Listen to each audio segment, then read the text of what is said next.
bar stool and join the jamboree, okay? WXRK, New York. This is Geraldo Rivera, and you are listening to the best of Stern. You've seen Doogie Howser, M.D., the 16-year-old doctor. And now it's a new show. It's Judy Dell'Abate, M.D.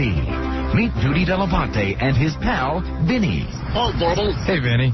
Hey, just because you're 16 and making millions as a doctor doesn't mean you can't come out in the yard and slog off to these flat mags. Kiss my frenulum. Every week, Judy Dell'Abate has a different dilemma. Oh, come on, Gary. Let's go play with ourselves. You're no fun anymore now that you're a doctor. Hey, kiss my aorta. It's important, my work. I'm a doctor. Yeah, but you're a kid. We should go out and light a bag of dog dirty and ring the doorbell and run. It's Judy Dell'Abate, the youngest surgeon in his whole family. Scalpel? Yes, doctor. Scissors? Scissors? Forceps? Yes, doctor. Hey, Judy. Hey, Vinny, what are you doing in the operating room? I want to rub her chest while she's under. You can't do that. It's unethical. Sure I can. Hey, do me a favor. Work her hand for me, will you? And flip her over. Hey, get out of here. Jesus, you're no fun. You just want to have it all for yourself. Get out, Vinny.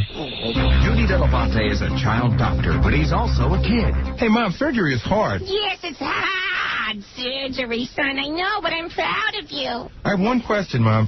I figured everything out except for one thing. What? Triple bypass? No. Tubal ligation? Flo and Eddie Dean on K-Rap? No. No, I can't figure out how we got that apostrophe in our name. You know, D-E-L-L apostrophe. No reason to spell the whole name, Judy. But, Mom, where did that apostrophe come from? Well, it was originally in your grandpa Dell'Abate's nose, and he blew his booger snot on your father's birth certificate. So it's not a sign of virility? No, it's a sign of poor hygiene. Tune in this week for Judy Dell'Abate, M.D. Dear computer, today I learned a very valuable lesson. If I eat broccoli, my pee smells. 네, 뉴스가 있겠습니다. 뉴스가 시작됩니다.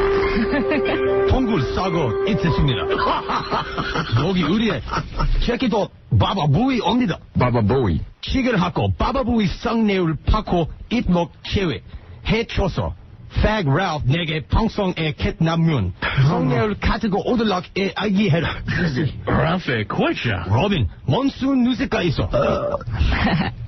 정말 준비되었습니까? 혹은 바바부이로 시작할까요? No, Big Fat Scotch로 인데쿠요. 가와해 초무급 하츠로 레즈비언. 이도 다쳐 내게 좀 술에 취해놨다. 이 코와 먹어다. 따따투스. 바바부이. 따따투스. 맘사. 버프. Hey now. 쳤다 파파 플롤리. 바바보이. 버스를 바라놓은 코야. 버프. 탐. 매우 바보야. 누에 우돌리에 에 가타. 스타링 잔 투에와. 어느 모두가 다 기타. What are you saying? 뉴 일딜리언. 자, 미친 바보고. 나무니 정성 좋기다. 나는 고문. 당간 사람. 나는 고문. 당간 사람 같아라. 나는 고문. 당간 사람. 나는 고문. 당근 사람. It's time to start thinking seriously about your country. Isn't it time we had a source of pride in the Oval Office? Ladies and gentlemen, vote for Joe Buttafuoco this November.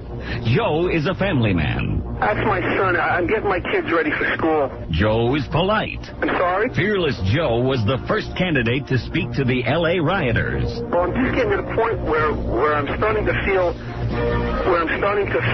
comfortable talking to some of these people. Here's what Joe said to the L.A. hooligans. Come on now, be nice. Compassionate Joe nursed the ailing Mother Teresa after her last stroke in India. She really can't do much for herself. I'm doing everything as far as bathing her, doing her hair, whatever I have to do. Whatever she did, man, I'm doing it. He's no Bill Clinton. I'm faithful to my wife. Does Joe want to be the first Italian president? Yes. Does Joe know how to handle the budget? Yes. Can Joe tell time? Yes.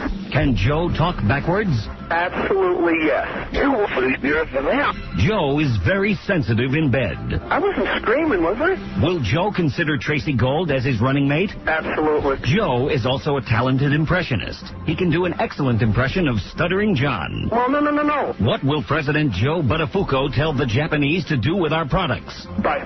Joe has definite opinions on the Ben Vereen conspiracy. There was no accident. Any other reasons we should vote for you? I have a very beautiful wife. If you want a winner in the White House, vote Joe. Thank you. And remember his slogan. No, I'm not guilty. Paid for by the committee to elect Joe Buttafuoco. Welcome, ladies and gentlemen, to Markling Grounds for the running of the Markling Handicap, carrying a purse of 84,000 yen, or roughly 45 cents American.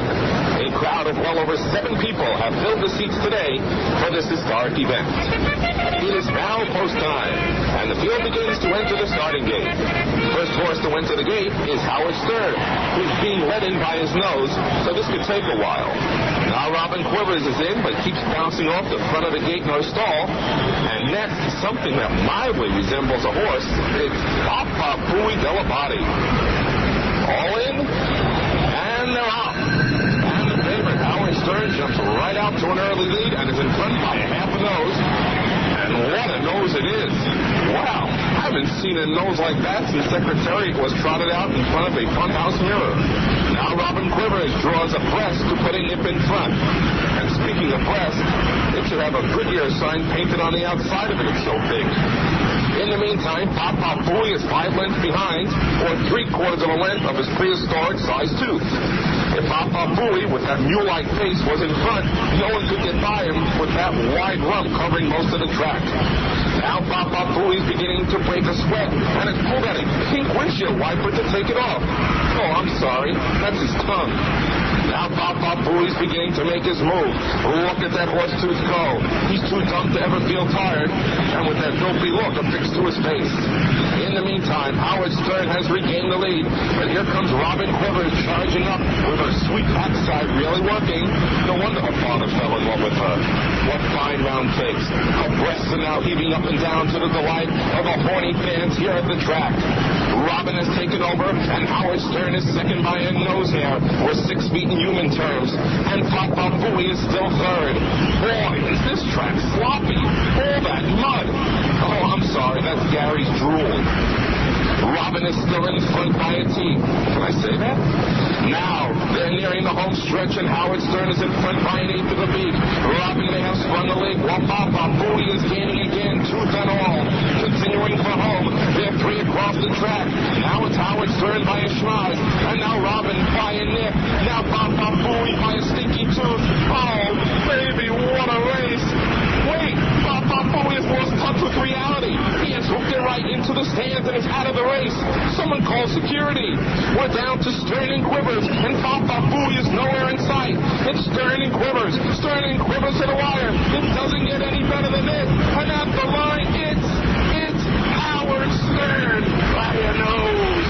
Robin Quivers just got nipped out, and Papa Booey wound up at the concession stand buying chocolate. What a finish. What a race. Ladies and gentlemen, this has been your announcer, Larry Letterman, now sending it back to the studios. So anyway, I fired Gorilla after he told me that he was in the scene so much. You don't want him, even the guy who brings you that story. Hey, can't work here. Kill the messenger. That's right. I killed the messenger. You were so angry because of the news. You know how they always say, don't kill the messenger? Right. I killed the messenger. Well, that happens all the time. You bring the bad news and you get it. Come here, you little bald son of a bitch. That's right. Yeah, short, bald bouncer. Yeah. Scalp fiery red. Anyway, so yeah, he told me that. I freaked out. So I guess it's true she's not calling in to defend herself. Of course. Long time boy. Was he good looking? Did you find out? Gorilla said he was good looking. Well, Gorilla said his nuts were good looking. That's all he could say. He only comes up to his crotch. He had a good looking zipper. Yeah. What was that, Gorilla? And they tasted good.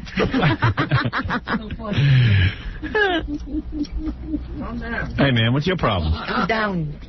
Hey, Gorilla, how are you? What? I can't understand what you're saying. But I was doing you a favor. Thought I was doing you a favor. Why? What do you have to tell me for? Why are you doing me a favor? She's not my girlfriend. I'm a married man. Doing me a favor. The first thing in the morning, he goes, so guess who came in? He goes, guess who came into the club? Your girlfriend last night. I go, yeah, who's that? Amy Lynn. And she was diming you. Yeah. She was, I didn't say that. What do you think? She's my real girlfriend or something? No, I was just telling you, man. So what are you telling me for? What are you saying she's my girlfriend for? I didn't say that. Everyone knows Ashley Richardson's my girlfriend. Everyone who's anyone knows that. He doesn't date Penthouse Pets. He dates Supermom. Yeah. Sports Illustrated. Amy's always going to be just taking her clothes off for a living. Ashley doesn't have to take her clothes off. She just gets in a bathing suit and guys freak out.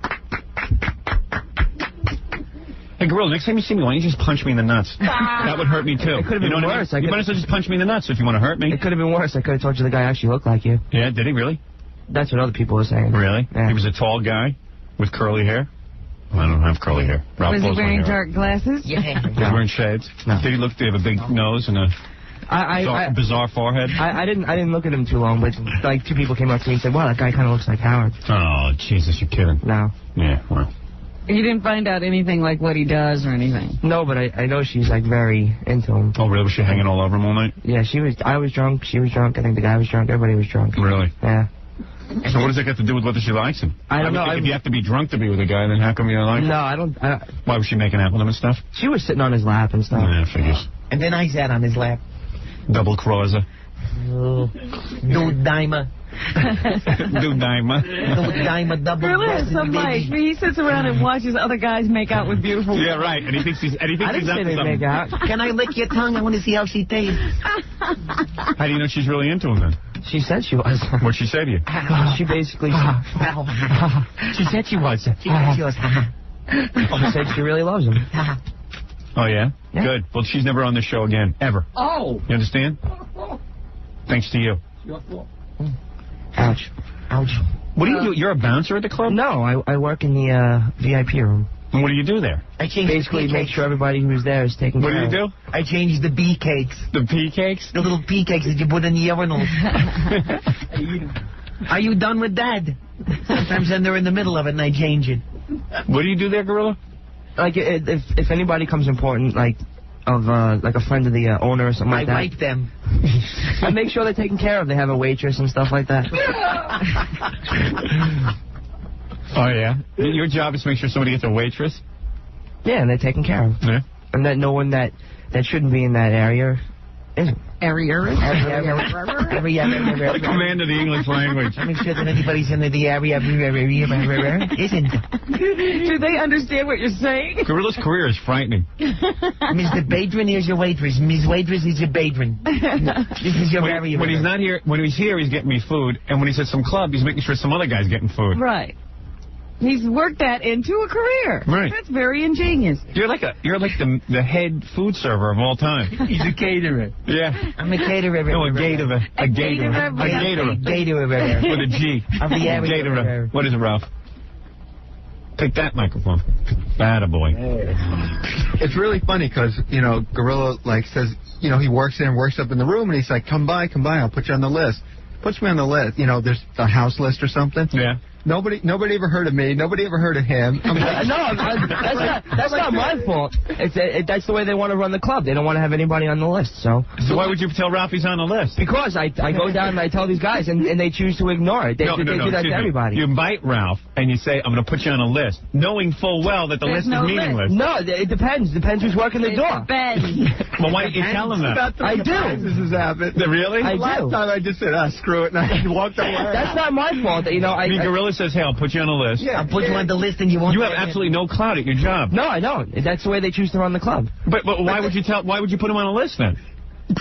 They yank him. I tell you, like a big man? No, I said I'll do the best I can. But you do the best you can is meaningless because the list is ignored. At one time, Lonnie Hanover worked at the club, and Lonnie Hanover's list was fine, and then they don't have Lonnie anymore, so I have nobody to give names to for a list. Yeah, but why would How do you get in? That's what we want to know. What you kind of do, like invite people and stuff? You call me, Ralph. Can I come? I said, okay, fine. Okay. When's the last time I called you and invited you to the club? Why would you put Ralph on a list if there's no list? Then tell me you're not going to put me on the list or something. I said I'll do the best I can. Well, why would the best you can? You got to tell them the best I can do is put you on a list that everyone ignores. They do that to everybody. Yeah, but why wouldn't you tell him? You're missing my point.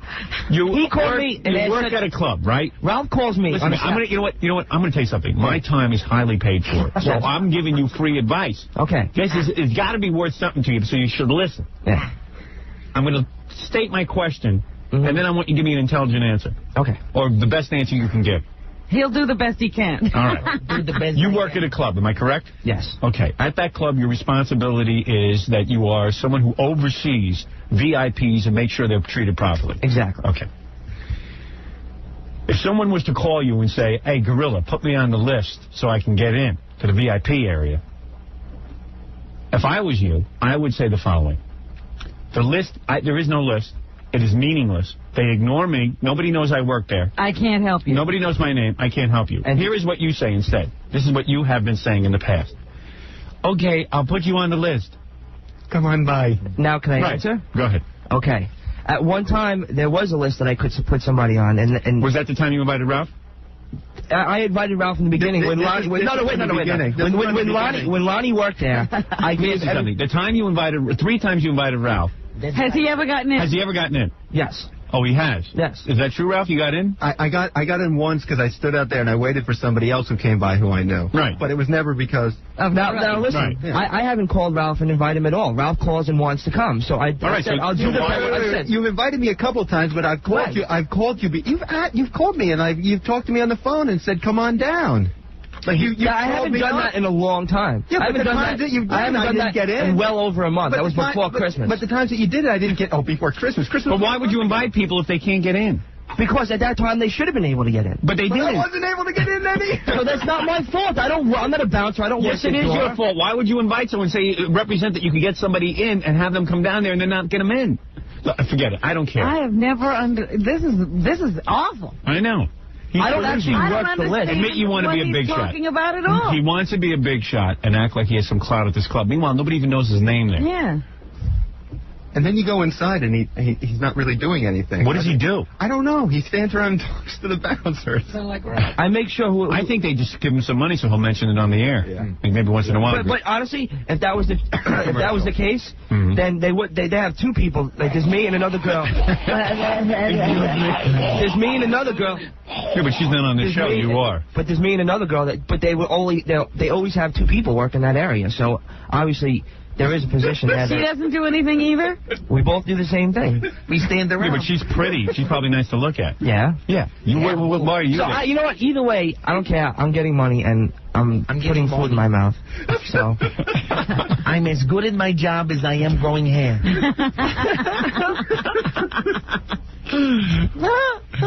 This is why I go nuts around here. All right, good. Congratulations on your job. That's all. Okay, listen, there was obviously a misunderstanding. I got to go down and watch Gorilla work. I want to see this. Yeah, we should go down there with the crew and watch him do his job. Yeah. So what does he do? He stands there? I don't know. He talks. Does he wear a suit? I have to be around. He talks Does to he the wear a suit? Does he wear a suit? No, seriously, girl. I mean, maybe you do something there, but I've never seen it. So you like that job, right? Yeah, I want to go hang out. It's sort of an awkward job there, definitely. Why?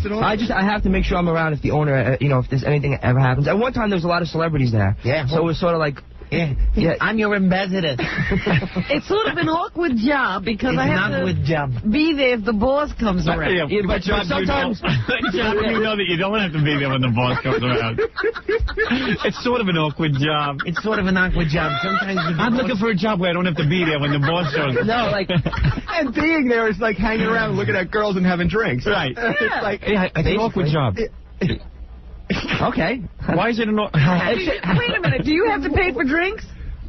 Sometimes. Oh my God. So it's like going to the. I asked for. They have drink tickets there, and I asked once, and the owner told me, he goes, "Hey, pay you. What am I going to buy you drinks too?" So I said, "All right." So I buy my own drinks. But you can drink on the job. I don't get really drunk. I'll have a couple of beers, but that's about it. Excuse me. Do people put out cigarettes in your mouth? Sometimes. I'm trying to figure out what he does. Human ashtray. What's he in walks? All right, good for you, man. All right, sounds pretty cool. I still don't understand why it's a high-pressure job. I didn't say high pressure. Awkward. It's awkward. It's awkward because I could lose it at any second. Because somebody's going to find out I'm not doing He anything. doesn't do anything. He's not sure what he does. Quick, I got to look busy, but I don't know what to do. One time there was a lot of celebrities there. What did you do that night? You can tell Gorilla hates when Ralph goofs on him. I was They're very great. awkward. What'd you do the night there were a lot of celebrities there? That was a big night for you, right? There was basically a lot of people that wanted to get in, and my job was to make sure, like, the people that were supposed to be there were there. Sorry, JFK Jr., you're not on the list. Let me understand something. Get out of here. When was your job? Let me in. You're saying at one time your job was really important. Well, there was a lot of celebrities there. Right. So Now, what I had to make sure that the people that were inside the area were people that should have been there. Excuse me, are you supposed to be here? Exactly. If you have to ask, should they be in there? And now What would you do? Would you check their pass or something? No, I basically had to find out why they were there. Excuse me, what makes you think you're a celebrity? So, like, did you ever catch any people who shouldn't be in the area? No, Yeah. no, You did? Yeah. What do you do? I either asked them to go or I had And how do they get in? How do they get in the area? How do they get? There's ways of sneaking in, just like any place.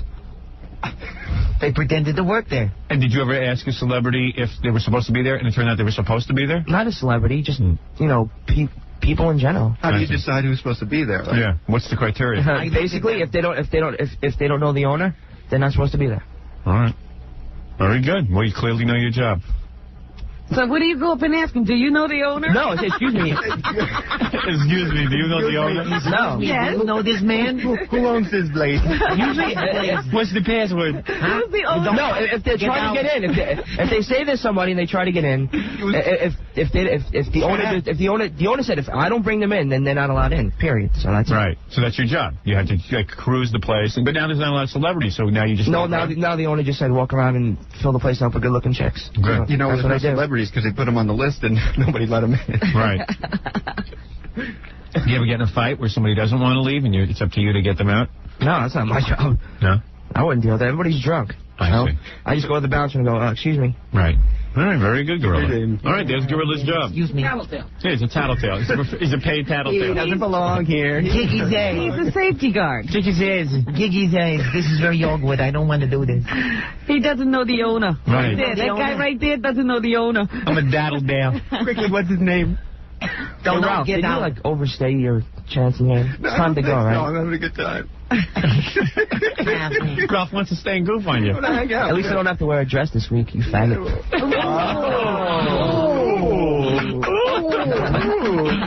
That wasn't that awkward for me to say. I throw you out of the club with your dress on, faggot. Well, maybe we should have Ralph come to the club afterwards and try to pick up some guys. Man, whatever you want. Well, he'll be a pretty Will you girl. let me in, man? Or you put me on the list? I don't think Ralph No, I'm will gonna make get you in. wait. I'll make you wait outside. Put Ralph on the list that you have no influence over. I don't. I have no influence I whatsoever. got the list, but it means nothing.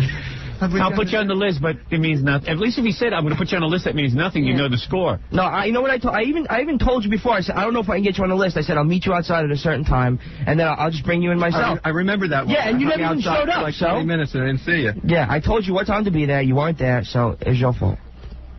Be there at 1:05. I got there at 1:10. I was there at 1:06. Yeah. He was going. T-minus 20 seconds and counting. And then what happened? You asked anyone? You said, hey, I know Gorilla? Yeah, and there's like all these bouncers and all these lists and people floating around. I'm like, And every dweeb in the universe is getting in, but you. Yeah. Everyone's walking by and I'm like, you have Gorilla. Ralph, do you ever think maybe I did it on purpose? And then you ask, maybe you did. and then you, Gorilla's list. I'm funny. I don't have my own list. and then when you say to the guys who work there, I'm friends with Steve Gorilla. Yeah. Who? Is that what they said? Who? Who? They have different bouncers there every And then weekend. you describe him, and they still didn't know who he was? Yeah, I said like this short. He's throwing balls. How does he and he's get still- people in if the bouncers don't even know him? I mean, when he comes over to get somebody thrown out, how does I even he said get he it works for done? the Howard How good a job could you be doing if the bouncers don't know who you are? There's new bouncers every weekend there. The bouncers, there's new ones every weekend. So it should be your. I know one bouncer, this guy Franny. That's I. But how is it that nobody knows you work there? That's amazing to me. It's You've very been there easy. longer than them, and they don't know who you are. Because They have more clout than you do. You should throw your weight around a little. Go down to the I know. crowd every week and say, hey, listen. Imagine if Gorilla was Schindler. All the Jews would be dead. Gorilla's list. Yeah, Gorilla's list. Do you know Hitler? Get out. All right, why don't we take a break, and then we'll be right back. The name of the game is Ball Buster. Just before this, did you notice that the entire audience missed John's joke? No, it was a joke that absolutely no one got. You should talk about jokes that bomb, let me tell you. And for adults, it's exciting. No, I don't forget the open source, all right? 30,000 people said, why the hell is this fat guy on stage? You make strategic offensive and defensive moves. I'm going to get one laugh. I remember, believe me. And try to bust your opponent's ball. You're saying I bombed 6 years ago. Your album bombed yesterday. It's as easy as checkers. Jackie, I sold more albums in one album than you sold in 18. I always say that. But he's acting like pool. You're a ball. They pay me money to make mine. You pay to make yours. Don't forget that. Ball Buster. A great new game from...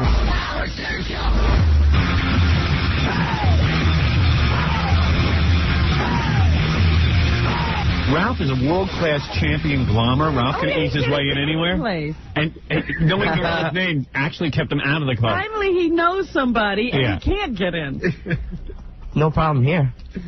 All right, very good, Gorilla. Add a way to assert yourself at your new job. I should get a job there, then I can get in. Hang out. I have a feeling like Gorilla has trouble getting in. I don't Sometimes. know that he Swear knows to what God, I his know job the is owner. at all. I'm just saying. There's times where they close off the section to go upstairs. Yeah. I go upstairs, and the guy's like, excuse me. I'm like, I work here. He goes, I've never seen you before. I'm like, I swear to God, I work here. Like, let's not make a problem with this. Kick your ass. Let's not make a problem with I it. said, I swear, I What work was Amy upstairs. Lynn doing there? Was she just hanging out, or was she working? No, she was hanging out. Oh, she was just hanging out Yeah. just to dance and stuff? I No, thought she they were was just- doing yeah. at Club Expo. They were doing that thing at Club Expo with the girls, weren't they? No, that was with Fred the Elephant Boy.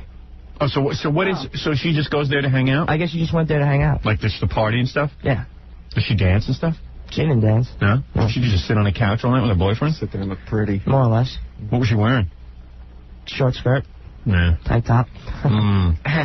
The uniform. Yeah. And she just like sits there with the guy and makes out all night? No, she was like there. She was up and dancing. I think there was. But she was dancing. I just said she danced. Well, I guess so. I don't know. I didn't follow her the whole night. I saw her there. You are retarded. I saw her there for 15 minutes. I just asked her. Well, I know she was just sitting there, but then she got up and started dancing. Whatever. I don't know what she did the whole night. I didn't follow her around. I saw her for about. But she's a 15, VIP. 20 I think you're supposed to follow her around. Yeah. Follow her around. She stays in the section. I asked her, wait a second. I asked if she danced, and you go, no, she didn't dance. And then I go, what did she do? More or less is what he said. What I saw her do was just sit there and hang around and drink. So why don't you just say that? That's what I did say. No, you didn't. You said she danced. She must. I don't know what the hell she did the whole friggin' night. She could have. She was there for. No, dude. What You does are amazing. Dude, I'm real tired, man. I had a rough weekend. All right, it's me. All right. Is it you? It's me. You're spaced out. It's me. All right. I worked the entire What weekend. was the most difficult part of that question? I don't know. I'm burnt. I'm totally Yeah, you are burnt. Burned. I'm Daisy. He's all spaced. Burned. I'm Daisy. I'm Maybe very you should stop drinking. No, it's not You're all that. confused and muddled. Steve's having a rough time. He and I were talking the other day. He's like really like at the brink of almost like a postal worker. Oh, really? Yeah, he's Why? under a lot What's of going pressure on? and stuff. What pressure are you under? I've got. Do you want to hear what my weekend was like? Yeah, go ahead. Okay. Friday I went to school. I came home, took a little nap. I went to Expo. Got home at 5 o'clock in the morning. Got up at 10. I painted an apartment from 10 until 7 o'clock at night. Went home, took a nap, got back up, went to Expo, worked until 5 in the morning. Got up at 10 again and painted all day yesterday until like. What are you 7 painting? o'clock.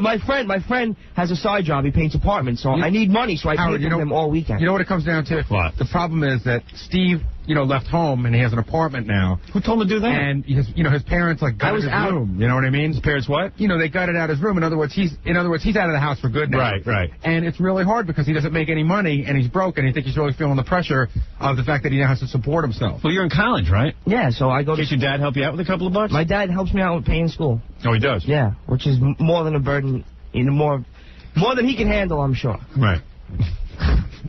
But the point is that he's got this rent to pay every month. It's not. So why'd you move out? It's not even the rent that's killing me. I got a lot of other bills and debts to pay. How much are we talking about? Yourself in debt. It just happens. It happens. It involved a car and a divider. Did you have an accident? No.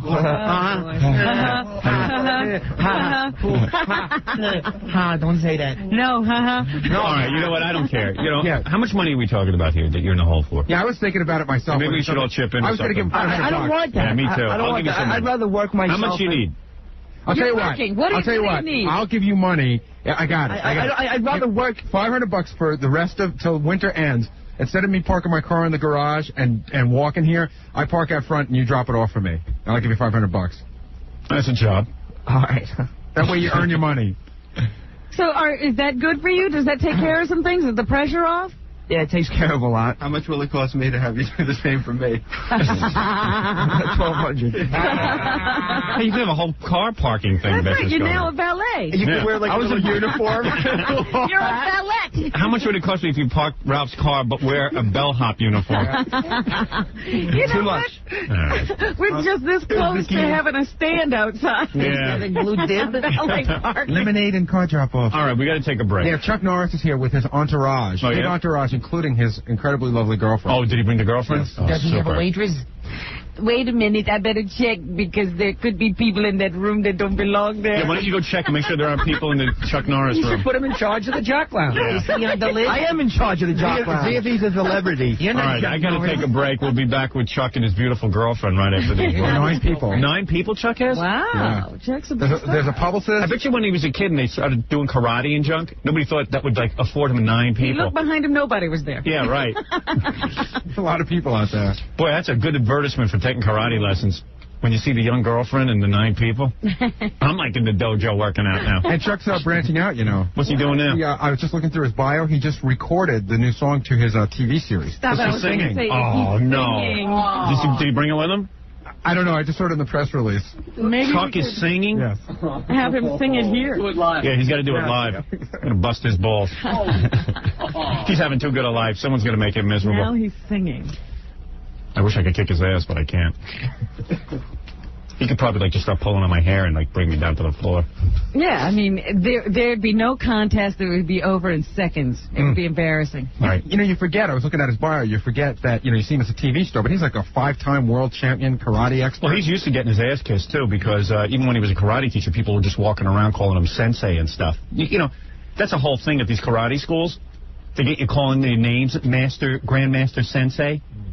Like you start walking around thinking you're somebody important. What do you call your guy? Sabunim. What do you call your guy? Sabunim. Robin got into karate. And you call him, she's like bowing to some guy calling him Sabunim. Just because the guy knows how to beat somebody up. You had the best sensei of all time. Didn't you have like sensei lip shits or something? Yeah, Sensei Lipton. No, I had Sensei Howie Friedman. And guys get real big egos when you call him sensei. So Chuck's had a big ego since he's about 15. People running around calling him sensei. Oh, sensei. Bowing to him and junk. That's right. Slapping There's a whole yourself. thing going on in karate. Like, poor boxers walk around, people spit on them. Right. Guys in karate get people bowing to him and junk. Yeah, boxers didn't put it together right at all. No. But he had big celebrities bowing to him. Yeah. All right, well, let's take a break. We'll get Chuck in with the girlfriend. Forget Chuck. Let's talk to the girlfriend. Leave him out there. Yeah, leave him out He needs there. some humbling. I wonder who taught Chuck karate, Chinks or Koreans? I think he learned in Korea. didn't he? Koreans? Yes. Yeah. They're the craftiest jings. Those are the craftiest Chinks on the planet. Craftiest jings. All right, we'll be back. He's got any Koreans with him now? No Asians out there at all. What's he They're got, probably white guys? just guys. Yeah, it's all white guys. There's a woman, I'm not sure what she does, and then there's like a couple of publicists, a couple of guys from the show, his Oh, yeah? girlfriend. Super. No crafty Chinks? No crafty They're Chinks. probably so crafty they're disguised as white people. Hey, they're not that crafty. They taught Chuck all that karate, And he's making all the and he's money. making all the money. They're still over there in Korea eating dogs. Let's take a break. We'll be back right after these words. Going on here? Howard Stern. All right. Me and you tonight, we gonna look at some big not no skin in the back, you know what I'm saying? We gonna look at naked pussy today. We gonna have things our way. You know what I'm saying? Cause any man that's a man, no love, he loves the big. You know what I'm saying? I want the big women. Don't give me no little flat chested ones.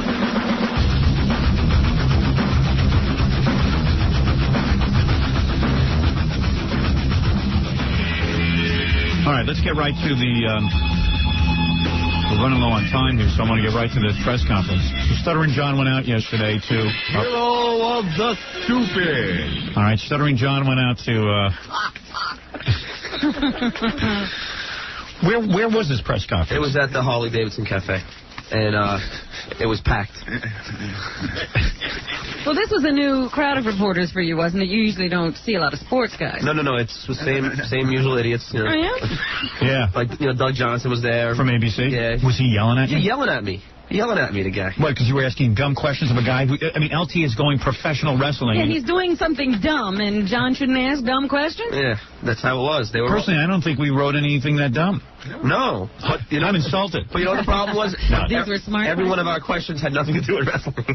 Well, LT answered all our questions, but didn't he get mad at another reporter? Yeah, LT liked me, but hated this other guy from Fox. Oh, there you go. Well, there you go. All right, well, let's take a listen. Here he is, LT. and isn't he considered like one of the best football players ever in the history of the game? Guaranteed Hall of Famer. And you know what is hard?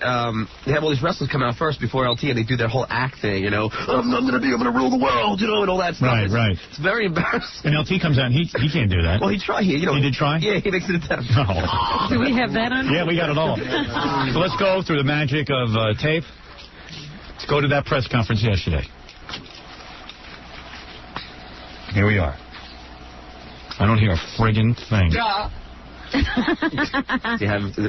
Is it on the right way? The right buttons up, man. What, are you saying I'm stupid? No. What's the matter with you? I'm just... No wonder the reporters get angry here. Look at him. Yeah, I'm already mad at you. No, there's nothing coming through. Gary, are the two buttons not... That's Scott, the engineer. Hey, Scott, why don't you... Scott, you know what? I got to tell you something. You are zero help to me. I don't understand something. What do? You put the tape on and you don't hit the buttons? Get on the microphone, please, while I yell at you. What? I didn't check those buttons. I'm sorry. But every time we go through... It's not every time. It makes me look bad. It's not every time. You know, it makes me look bad. It makes me look like I'm incompetent. That's my job. What, making me look bad? Yes. All right, very good. Thank you. Thank you again for your help. Enjoy. All right, thank you. Enjoy. Pleasure. Yeah, I think I'll go back and have a cigarette now. That's you. You, buddy. Make you look like a jerk in front of millions. You think you're a big star, but I can make you look like a jerk. The equalizer. Strikes again. John goes, did you press the right button? Of course. I mean, I've been doing this for 100 years. I don't know what button to press. Only Scott's been doing this 100 years. What? The funniest thing is Scotty's got his new digital workshop. The funniest thing is watching you try to get that word out. And he's got a new digital workshop, so he's so happy to get things done. He's busy working. You know, efficiently. Yeah, right. And he can't press a button. All right, let's get back to the press conference. The mood was, Rob and I apologize, the mood was broken. I'm sorry. Right, can we recreate that mood? I don't know. Let's see. Okay. The announcer is, I don't care. Go ahead. I don't know what I'm supposed to say. Now I'm back in the mood. No, but the announcer, they have a disc jockey there to announce. Oh, yeah? And it's this guy, Scott and Todd. You know that team, Scott and Todd from New York? Oh, Scott Shannon. Scott Shannon, yeah. Who did so well in Los Angeles that they blew him out of town in less than a year? The radio savior. Yeah. Scott Shannon and Todd. So Todd... His gig is announcing the wrestling. Okay. And he's like, you know, one of these guys, hey, everybody, you know, how you doing? This is Todd from Z100. A yuck jock. Yeah, I'm a yuck jock. And he looks like a yuck jock, you know. Where's it? What station are they on? PLJ, yeah. We're from WPL Jerkoff. Scott and Todd with you. You know, a guy who has taken the English language to a new depth of lows and somehow converted the language into some kind of weird disc jockey speak. With you. Wait till you hear this guy. So you get the cast of characters now? Okay. Okay. The World Wrestling Federation. For over 50 years, the revolutionary force in sports entertainment. Good afternoon, everybody. Thank you all for coming. My name... That's him, man. Was that Todd? Yeah, I think so. Oh, that's Todd? Yeah. Wait a minute. Did they have an intro on tape? Oh, they had video intros to, to certain, wrestlers. They need that so you get excited about two guys pretending to beat each other up. Oh, this was great. It was very elaborate.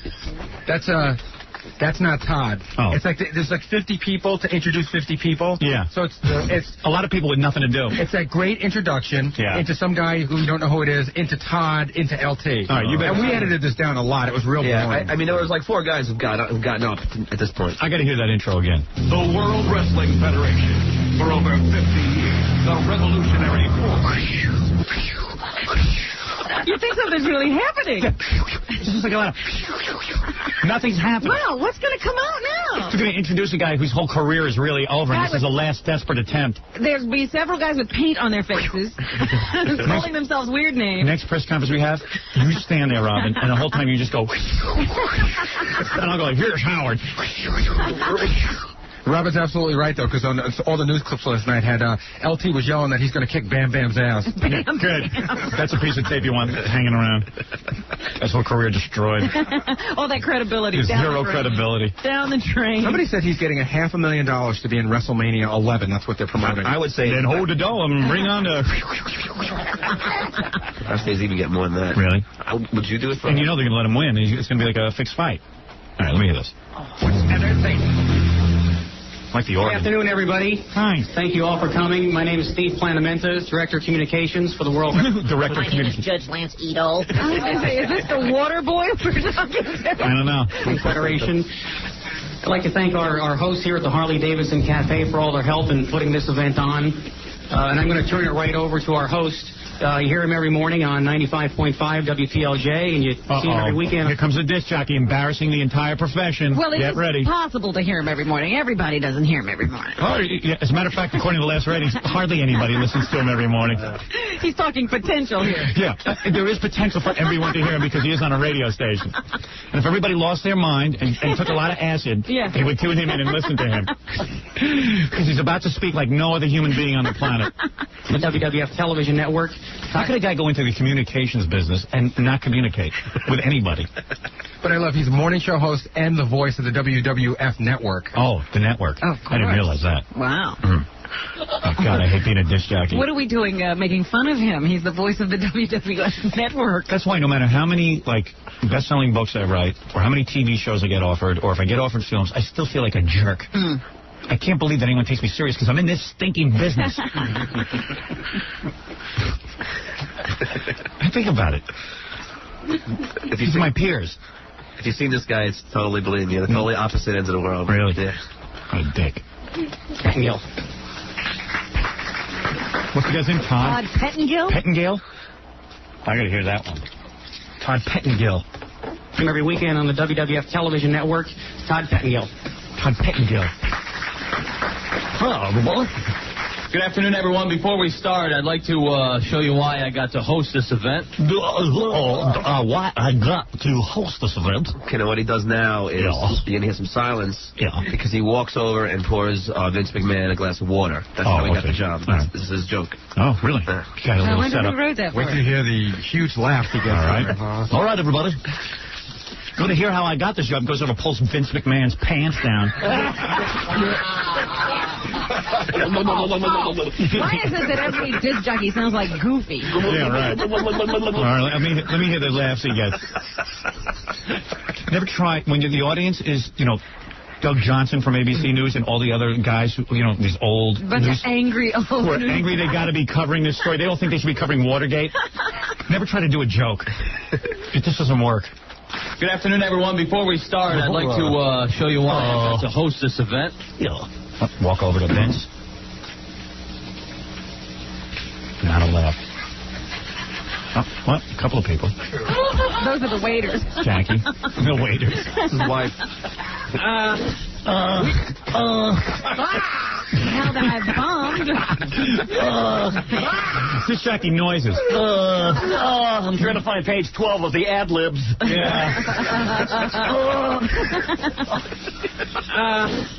We have an exciting afternoon for you. Obviously, you guys are no strangers to press conferences and everybody here, but this is unlike any other one. Yeah. Ladies and gentlemen, it sure is. Yeah, we usually don't get to have a press conference.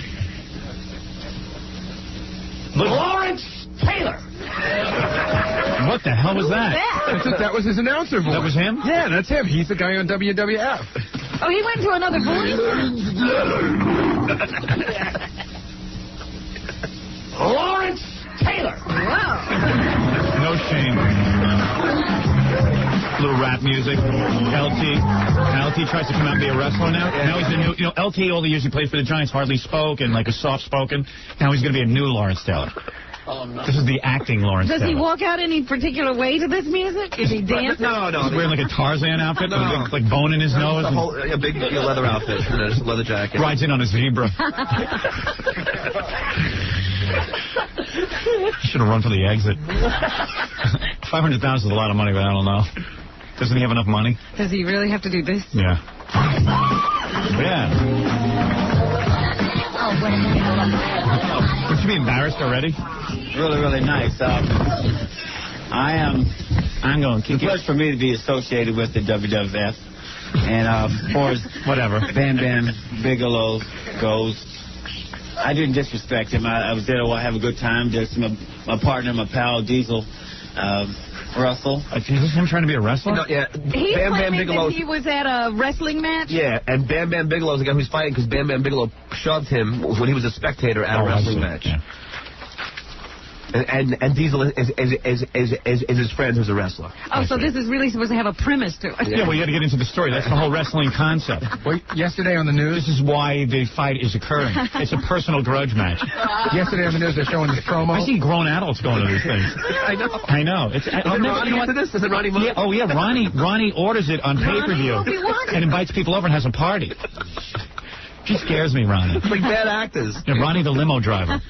He's up front, you know, Mr. WWF. Every time they're on, he's there. You don't understand, Howard. This is a really serious fight. The guy shoved him at a... Yesterday on the news, they showed, like, LT's behind, like, some sort of sawhorse, and he's trying to grab him, and there's, everyone's jumping in to pull them apart. Oh, I see. Really bad acting. The fight could have occurred right then and there. Right, they were starting to blown the gate. Right. Bam Bam. Oh, let me get I think he has problems, mental problems. I'm not sure what it is. But, you know, as far as Bam Bam goes, I tell you the truth, you know, he's a big guy. He's a gifted athlete. I've seen him wrestle a lot.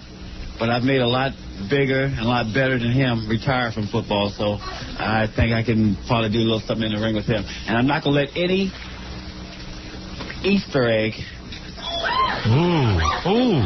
Easter egg. disrespect me. I mean...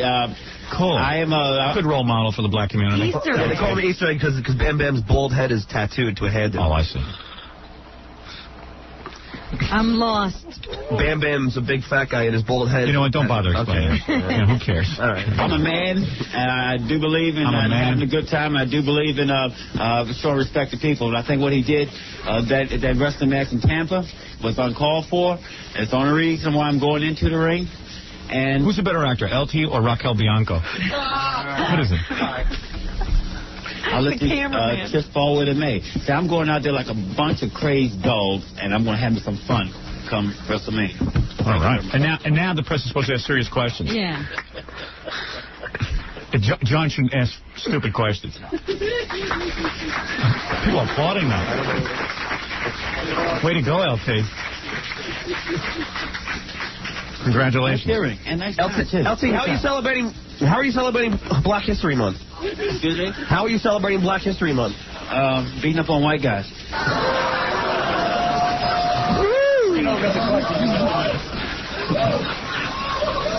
Oh, that question was out of turn? Yeah. Cool.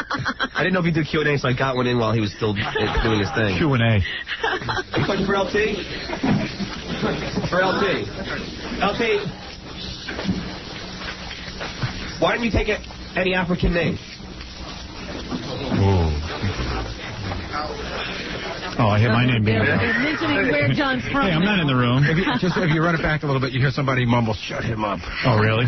Yeah, and the reason for the pause, I was locked up for like 5 seconds. Oh, is that what was going on? I was wondering one chance. Yeah, I don't know what happened. And they waited for you. They're waiting Why didn't you take any African name? Howard Stern. Throw him out. Throw him out. Yeah. Any real questions? Just make sure you identify yourself so we know where you're from, and if you're sitting, make sure you stand, please. So what's LT doing when you ask him why he doesn't have an African name? He's miffed, like he doesn't know what to do. He's looking around going, what the hell's going on? Because he doesn't know that I'm from you, yet. So he's just... He should wrestle you. What does that make? Right. Answer the question. Yeah. Because the whole place is like, it's how quiet it got. It's like, uh-oh. How do you feel when that's going on? I feel like a dick. Right. Well, you should. My name is Paul Wiener with News Communications Incorporated. LT, what do you think your chances are since you've never been in the ring before? Oh, well, Paul Wiener asked that question? I'm thinking I'm a pretty good athlete. I remember when I was in high school. What does he just say? Well, it's fixed, stupid. I'm going to win. Yeah, it's all arranged. Yeah, I'm not going to lose. I was playing baseball. They used to have me to go down and wrestle the heavyweight of the school, not because I knew how to wrestle, because I was the meanest guy in school.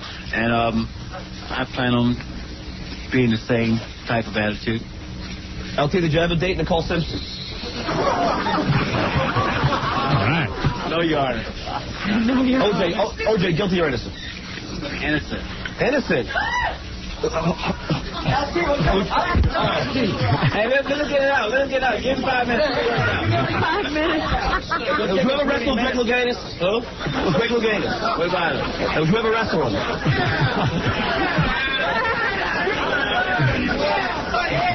Sit down, butthead. What, they're really yelling at you? Yeah, really yelling at me. What's wrong with that? Because now the worst part is I got to stand up now. So it's just this one guy standing up and everyone behind me yelling. LT was into it. Stop making us laugh. Yeah.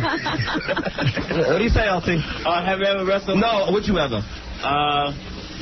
With gloves only. Okay. What would you do if you ever encountered a homo wrestler?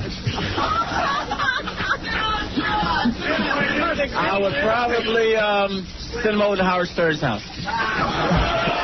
All right. Would you like to see drugs? Just the fact that he answered.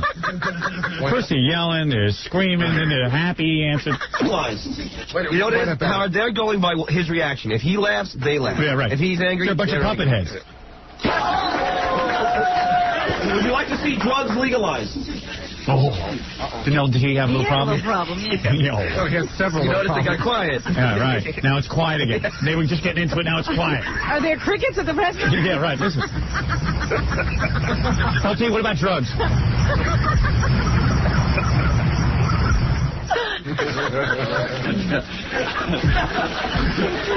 Aren't they already? LT. Yes. At what point do you look at At what point do you look at Captain Lou Albano and say, that's for me? At no point. What's that? At no point. Yes. Well, what do you say? Really, I'm getting together What a kind of little practice crew now wrestling do you have? and trying. Oh, man. The press was freaking out. Yeah. See, what happened was, like, you're seeing a little edited version, so I would stand up, do a couple questions, sit down. Then so you hear everyone start yelling at you. Every time I stand up, oh, come on! No. You know. Oh, man. I still have a couple more. Like they've got better Work out questions. some things. Dino Kiriakou, who used to wrestle and knows a lot about the wrestling techniques and things. He's going to work with me a lot in the next month to get ready. Acting coach. Have you picked up what color tights you're going to wear?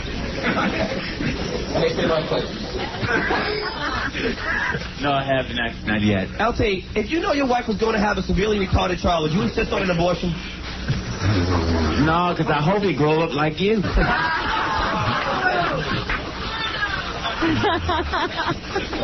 Howard Stern says hello, LT.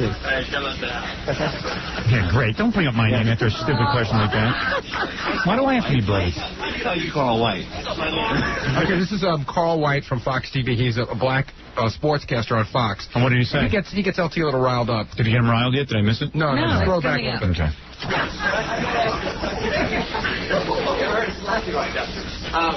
As retirement got so boring for you that you stooped to this. Ooh. Stoops? Ooh. Oh, man. You stooped to going on Fox, didn't you?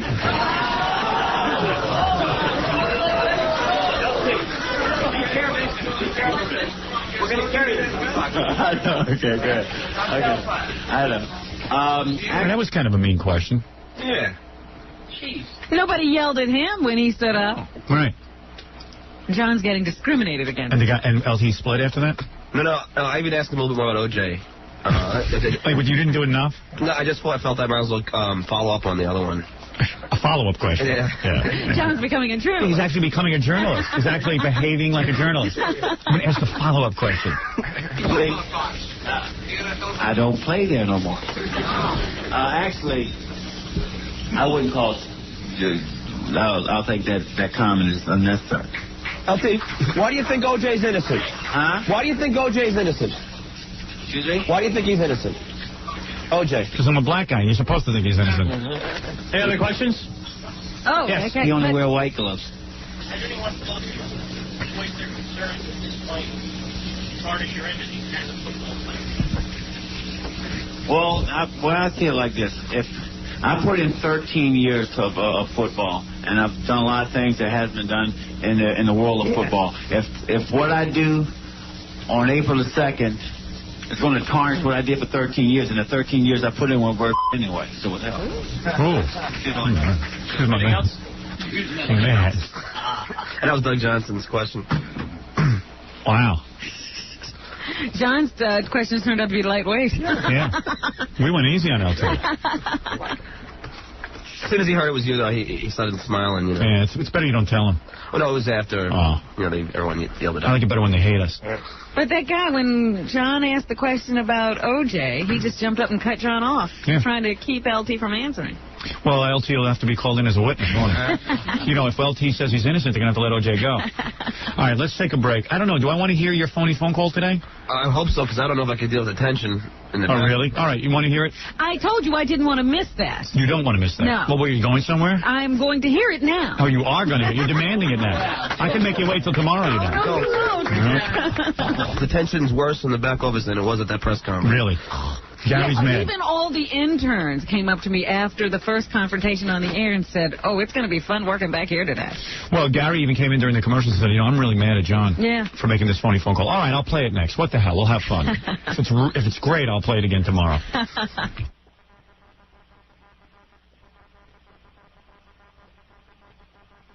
All right, anyway, real quick here because we're running late, but Robin insists on hearing this. I have to. I'm dying to know what happened. So Stuttering John had said to me a couple of days ago, Shut up. Hiya, this is Noel Gallagher from the band Oasis. From the top of the Howard Stern building, it's the Howard Stern Show. Jackie Penthouse Joke Page Martling. His 3 Filthy Joke CDs are only $12 plus $4 U.S. shipping. Also on cassette. Buy 2, get 1 free. Call 1-800-323-KING. Saturday, April 24th, catch Jackie for one big show at the Westbury Music Fair with special guest Peter Bales. A few tickets still remain. For info and Filthy 3D Joke Man, visit jokeland.com. On our phone from Harlem, USA. Is Stuttering John and Grillo. I have both of them there. You guys up in Harlem? Hey, what's up? Howard? Yeah. Yeah, we're in front of the Apollo Theater on Martin Luther King, Street, and that King Cole Walk. Is that right? Yes, and we have some people here to talk to you. All right, very good. I have a woman here right now. It's Mary. Mary, hi. Yes, hi. Mary, hi, I'm doing a survey this morning. O.J. Simpson, have you been following the case? Yes, I have. Do you find him guilty or innocent in your mind? Well, innocent. Innocent. I do. That's my belief that he is innocent. Now, of course, you've seen all the blood evidence. Are you under the impression that maybe the cops planted it there? Well, I don't know. That's kind of hard to say. It's not that it's impossible. It's not impossible. But, I mean, when you see O.J.'s blood at the murder scene and you see O.J.'s blood up at his house mixed in with Nicole's and Ron Goldman's, what leads you to continue to say he's innocent? Right. Well, there's just so much skepticism, so much doubt. So much doubt. It doesn't take all this to prove a man innocent or guilty. I see. It's too much doubt. Not because he's black or that I'm black. It's just too much doubt. Really? Just too much doubt. All right. I don't understand. You can't convict a man on that, not like that. Blood evidence you can't? I think certainly when blood evidence is there, you would say that's a pretty good indication that he was there, wouldn't you? Well, who knows what may happen, I see. All right. I wasn't there. I can't speak on that. All right, very good. Thank you for your opinion. I appreciate it this morning. Okay, well, there you go. I told you that O.J. will walk free based on the composition of the jury. Hello. Hello, how are you, sir? All right. Thank you for joining us this morning. We're asking residents of your community, what do you think in the O.J. case? Innocent or guilty? Just as you were found innocent, or you haven't been found guilty or innocent of the FCC charges, Howard, yes. I think O.J. should be tried in the jury and not on your air. Well, let me just ask you this. Based on, I'm sure you've watched the trial a little bit or read the newspapers. Don't you think that you formed something of an opinion based on what you've seen? On you or O.J.? On O.J. I think that the evidence isn't fully in. I want for everyone to see that. I want everyone to see the evidence. I want the evidence to speak for itself. So you will not take a guess as to whether or not you think he is innocent or guilty. Now, by the way, your opinion will not change the outcome of the jury. I understand that. You can feel comfortable. Wholeheartedly, and I also understand that your opinion won't change the verdict as well. Absolutely not. And I think that it's unfair for you to be on camera on a daily basis and convict O.J. before he's had the opportunity to get a fair trial. Well, let me just say something. Or not. I have not been able to convict O.J., nor will I ever be able to. Yeah, with all of it. Because you have influence with who was elected as far as Senator D'Amato, Pataki. Right. But what does that got to do with O.J.? I'm asking you for your opinion, not my opinion. I think O.J.'s guilty. You do think he's guilty? Yeah. Well, there you go. Very good. That's all I wanted to know, whether you thought he was innocent but or guilty. I also think you're guilty of your FCC charges as well. Well, that's your opinion. And I'm entitled to it. And absolutely. I know one says you're not. Good morning. Now, I will suggest to my audience that you are just saying that. Now, I believe you think he's innocent.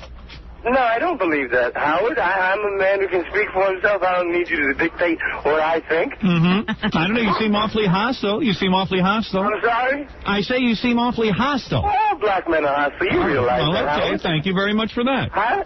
I didn't realize that. All right, let me speak to the next guy. Thank you very much. Thank you for joining us. Hello? Hello. Hello, sir. Oh. I'm conducting a survey this morning based on what you've seen of the O.J. trial. Innocent or guilty, in your opinion? I believe him being innocent. You think he is innocent? I think he's innocent. Now, let me ask you, what would it take? I see all this blood evidence. I see that O.J.'s blood was at the scene. The glove on his ground. The glove on his ground. In his home. How do you think all of this happened? Well, I mean, you know, we have, everyone, you understand, that we have, that's human. We do have have the same blood types. You understand? And then if they commit him as just because of a blood type that they found, you understand, around the housing area, and they just pulled his blood samples and seen that it's a type O. Let's just say, for instance, that because it was a type O. You know, I mean, you know, I might have a type O. You might have a type O. You know what I mean? So it's no, actually, sir. Are we guilty? No, actually, sir, it goes beyond type O. What it is DNA evidence that actually it would almost be a 1,000,000,000 to 1 shot that it would be wrong. It actually matches exactly O.J.'s DNA. Now, what do you make of that? Oh, well. It's actually his blood at the crime scene. And what is all... You know, they haven't found any scars or anything on his body yet. Well, they found... Did you have blood in your house and blood on your Bronco and blood in... Is your blood at any crime scene? Well, I mean, of a wife that you battered? I mean, wouldn't it lead you to believe that he might be guilty? Yeah, well, you know, it's a possibility. Everything's a possibility. I mean, if he had... It's thrown up in the air right now. If he had one of her arms in his suitcase, would you change your mind?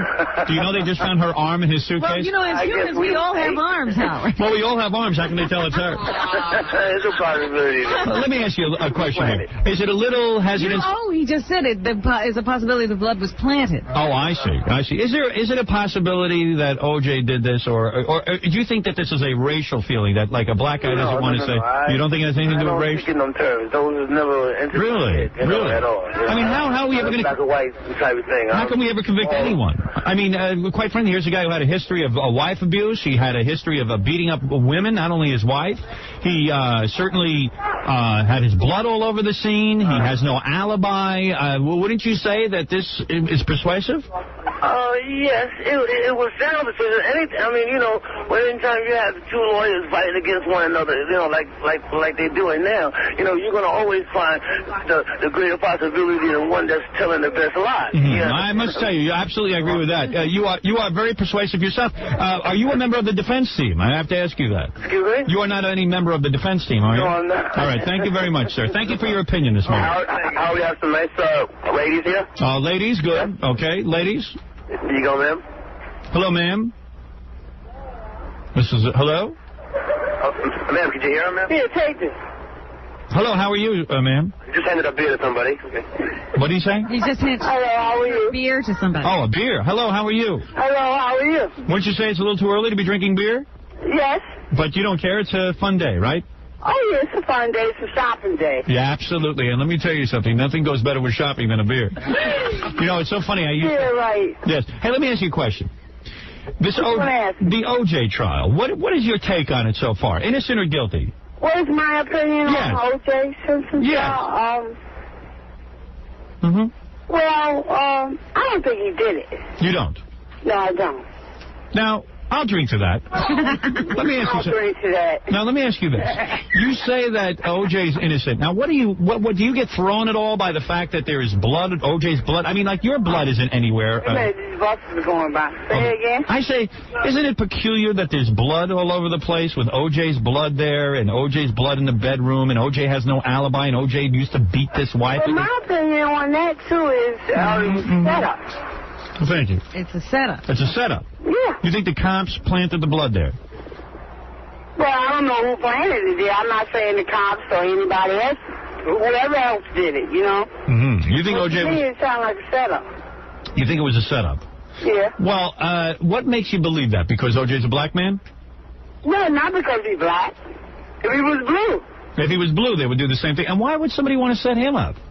I don't know. We'll give the same justice to anybody. If I was green. Do you think it was a setup when he beat his wife? No. Mm-hmm. I know about abuse, okay? Now, what about this evidence that they found a piece of Nicole's arm in O.J.'s luggage? What do you make of that? He said, arm. Yeah. Now, what did you think when you heard that? I didn't hear that. Well, I'm telling you that. They found a piece of Nicole's arm in his luggage. Do you think? In his luggage? Yeah. Now, do you think that that is a setup? No, that don't sound like no setup to me. Right. So now you think he's guilty? Guilty or innocent? Well, on this statement, I would have to say, to me, it seems very obvious. Very guilty. Very guilty? Yeah. All right. Well, I was afraid you were going to say he's innocent after they found a piece of her arm. Oh, no. All right. Okay. Because they found her tibula fibula bone in his shaving kit. But anyway, I am glad that at least, actually, they didn't find her arm in the suitcase. I was giving you a hypothetical. Tibula fibula. It was a tibula fibula. But anyway, thank you for joining us and giving us your opinion this morning. Okay, I you have a good day, too. You have a good day, too, and good luck shopping. All right. Okay, come on, Jeanette. Let's go. All right. Jeanette. You want some more? No, I think I've heard enough. Okay, all right, well. I think I've heard more than enough. I think I get the gist. Let me just quickly ask these guys real quick. All right, real quick. Ask him innocent. O.J. innocent or guilty? Innocent. O.J. innocent or guilty? Innocent. Innocent. You too, huh? That's right. I think it's a racial thing. I think that black guys don't want to say that O.J. That's on your behalf, man. I don't. It's not a racial thing? Discriminate between white or black, man. I mean, neither do I, but I think it's so obvious that he's guilty. How could you say that, Howard? I mean, he don't have no proper evidence against the man. Of course he does. His blood is going on for like almost a month and a half now, and they still haven't found anything. The blood, it's all over the place. How can you say there's nothing? Yeah, you're right. The plot is on the other side. No, the blood. Against O.J. The blood. Oh, boy. All right. Well, you think... Let me ask him something. He says it's not a racial thing. Why do you think so many white people think O.J.'s guilty as opposed to black people? It could be because it was a white person that was murdered. I see. I'm not saying that that's the case, but it could be. I see. All right, well... We still don't have too much evidence. I guess if you find the guy's actual DNA match at the crime and at his house and all over his glove and all over his socks in his house, actual blood drops in his car, blood drops in his house... Found convicted already? No, you got to present all the evidence. You got to present all the evidence. You got to have a trial. But I mean, if anybody watching this with any sanity would know that O.J.'s guilty. Well, I guess you got sanity, huh? And I am telling you that O.J. Of course I do. I am telling you that I am not interested in putting a person who murdered two people on the street again. I don't care if they're white, black, anything. I don't let murderers onto the street because I don't vote along racial lines. I am not a racist person. I am the only person on the planet who is not racist. I beg your pardon. Beside Robin O'Farrell. Yeah, I'm going to hang up on that. That's me. I'm telling you for me. I don't believe that. I love the black man. You think he's a racist? Yes, I do. Oh, that's outrageous. Now I'm going to take offense. Well, what evidence do you have? What evidence do you have that I am a racist? What evidence? Just listen to you talk, Howard. I love the black man. What, because I won't say O.J.'s innocent?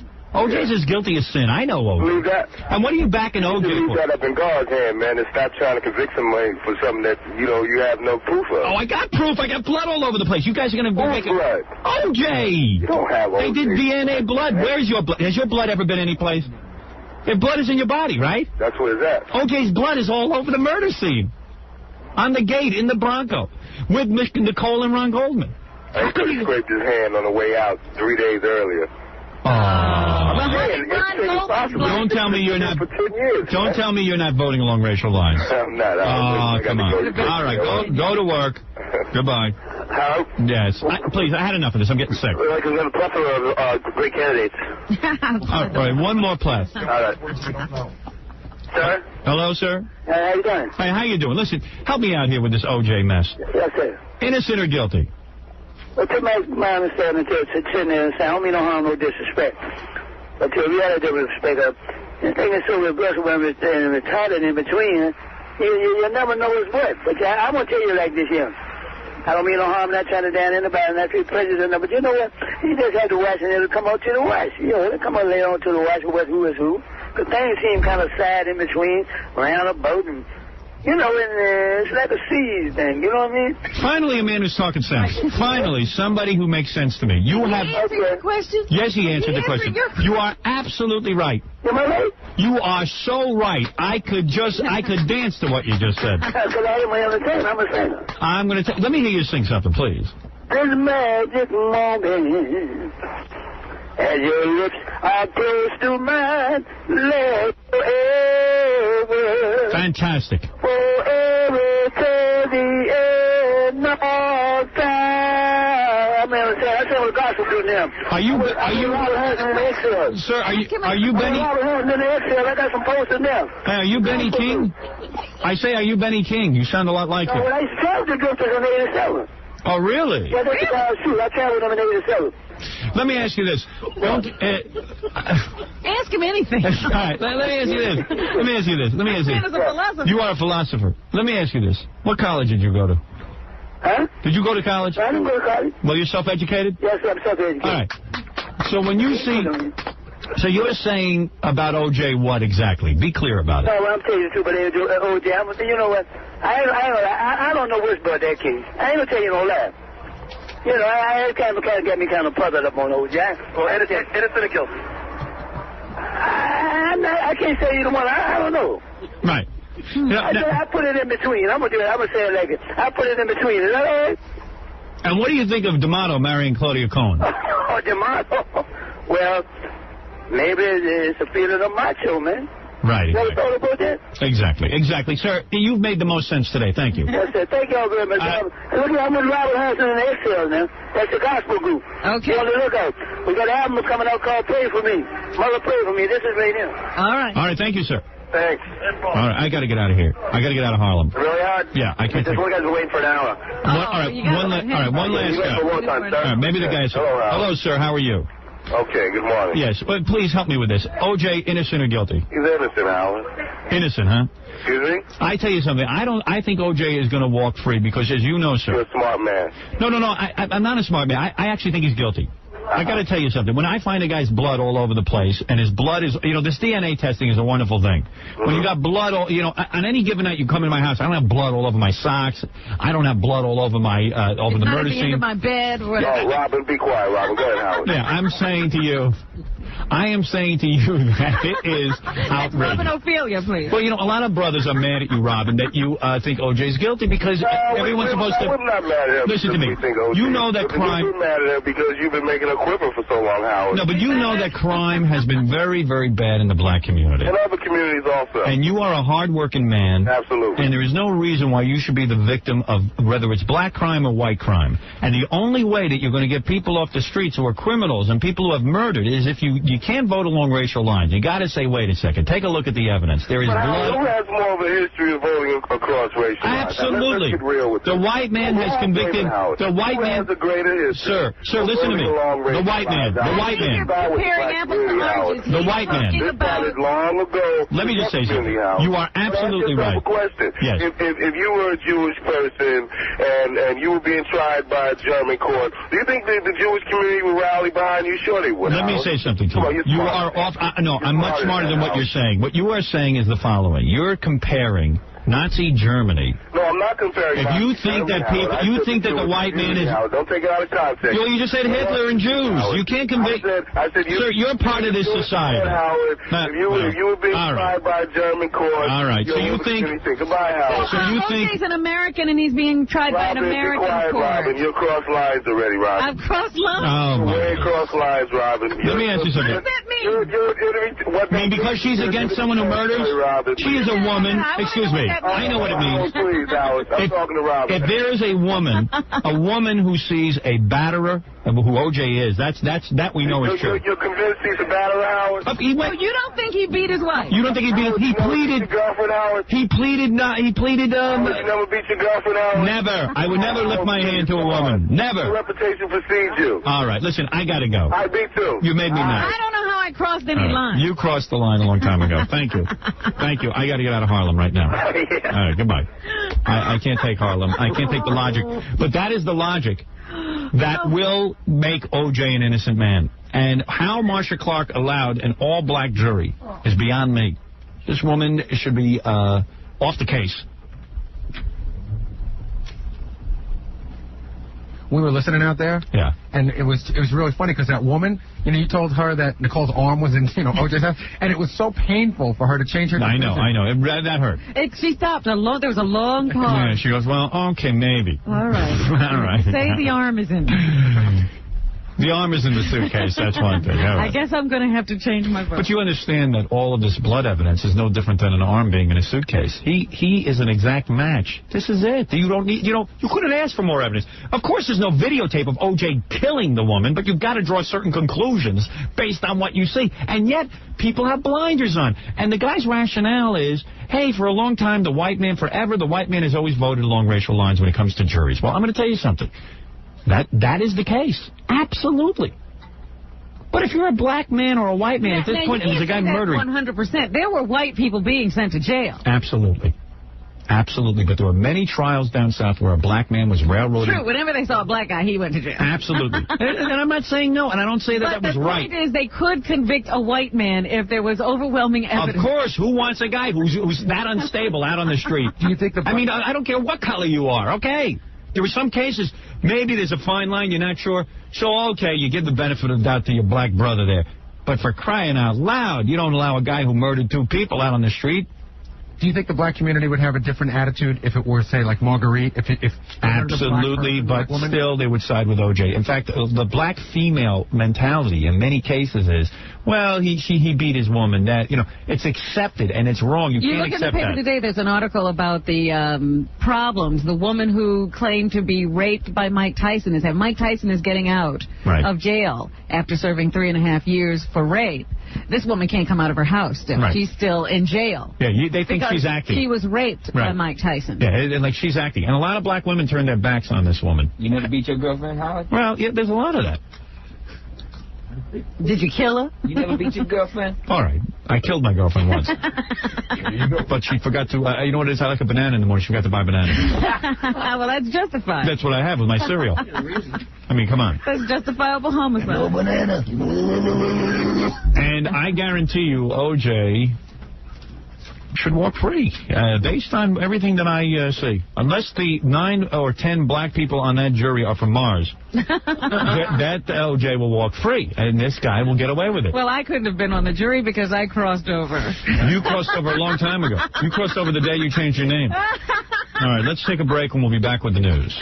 I'm going to bring something up that bothers me. An aluminum plaque on Highway 295 honoring Howard Stern. Well, I'd love to have his numbers right now.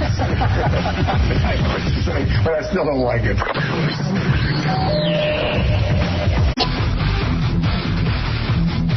What, have you been bearing your soul for these reporters?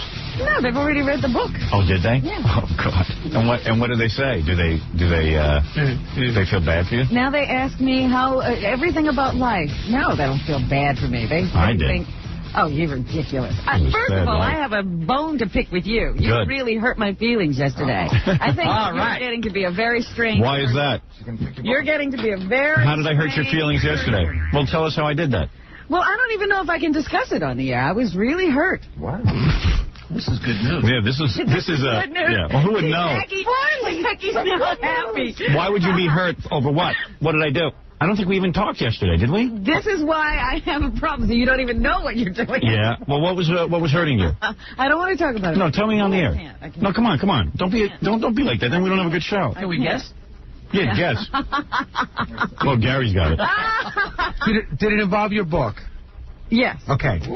I'll tell you what happened. Yeah. And you explain to me why Robin's mad about it. Go ahead. You won't get it. You're going to go right past it. Well, wait a second. You don't want to tell us. Let Gary tell us. Robin showed you a bunch of faxes, which were the pictures from the book. Right. Okay? And you couldn't see. But you couldn't really see, but you went through all the pictures, and she was explaining, this is when I was growing up, and my family.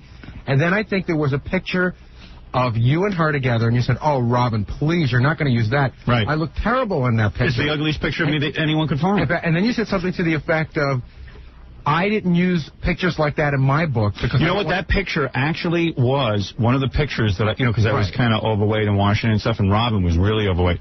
And I looked at it, and someone said, oh, you should put this in. It's funny. I go, no, I would not put that in of Robin because I would have to, I'm sure that's not how she wants to present herself. So I said to Robin, I didn't put that in my book because I don't want people to see me looking that bad. I mean, it's a really ugly picture of me. But I don't think that was what bothered her. Somewhere in there. Does that bother you? No, that didn't bother me. It was what you said after that. What did I say? I'm not going to discuss it. What did I say? I got to think now. Hold on. What did I say afterwards? Something about her being really fat. You said you both yeah, we both really looked. fat. Well, she knows she was. What? Does that insult you? No. My picture's there, too. I pointed that out. Well, what insulted you then? I'm not going to discuss it. You know what? That you hit it right on the head. That's exactly what insulted me. Now she's searching not. for something else. He did not. I know you like a book. Not. No, you don't. What? I'm trying to think of what you said afterwards. Didn't you say, I guess you handed it back to her and said, good luck with the book? Or No, he didn't say good luck. Oh, didn't? No, I said I love pictures. In fact, I'm the one, remember when you called me, I said, I think you should put a lot of pictures in? Mm-hmm. And I said, that's what we got it. We're getting there. Right. You handed back the pictures to Robin, and you said something, and whatever it was, that's it. Is that right? Is Gary right? True, yeah. All right, so what did I say? Did you say nobody's going to read the book anyway? No. I think a lot of people will read it. I'm very enthusiastic about the book. You said. Was it an appearance thing, Robin? Well, maybe about your large picture in your No. In your apartment. We talked about that. No. I don't think we said anything else, did we? We didn't say anything. What did I say? Seriously. Come on, tell us. This is good radio. Give us a hint. Come on. Sacrifice for the radio show. Go ahead. It hurt me a lot. Go ahead. Let's hear it. You said it was mostly an attitude. Go ahead. But you handed it back and you said, I can't win. I can't win? Just like that. I can't. Oh, I know. Oh, what? Because she was putting the picture of you in. Yeah. That must have upset you, and you were like, geez, I can't win. No, I didn't really care if you were doing it, but I would not put that picture. I would have asked you before I put that picture in. Excuse me, Howard. I would said, have. you know what? He doesn't even know that I almost cried when I first looked at his book. Almost cried, because I don't think there's one flattering picture of me in it. What? I never did anything. I never did anything. I wouldn't put a trip on you like that. I just wouldn't do it. Get my book. I'm going to show you what doesn't look flattering. And let me tell you something, young man. This is all made up. I'm not buying that. You did not almost cry. I was devastated. You posed for those pictures. I was devastated. Publicity stunt. This is publicity stunt. I'm not buying it. Forget it. I'm not buying it. I'm not buying that at all. Fine. That is wrong. I almost called you. I couldn't even call you about this. This is tit for tat. I couldn't even call you yesterday. No, it's not tit for tat. I still can't. And how many times did I have to sign pictures that I really found unattractive? If you think that I went to you and took all new pictures of you for the book, and if you compare that to taking a picture of me from Washington, D.C., where I'm fat and really in bad shape. I'm not saying that at all. That is one picture.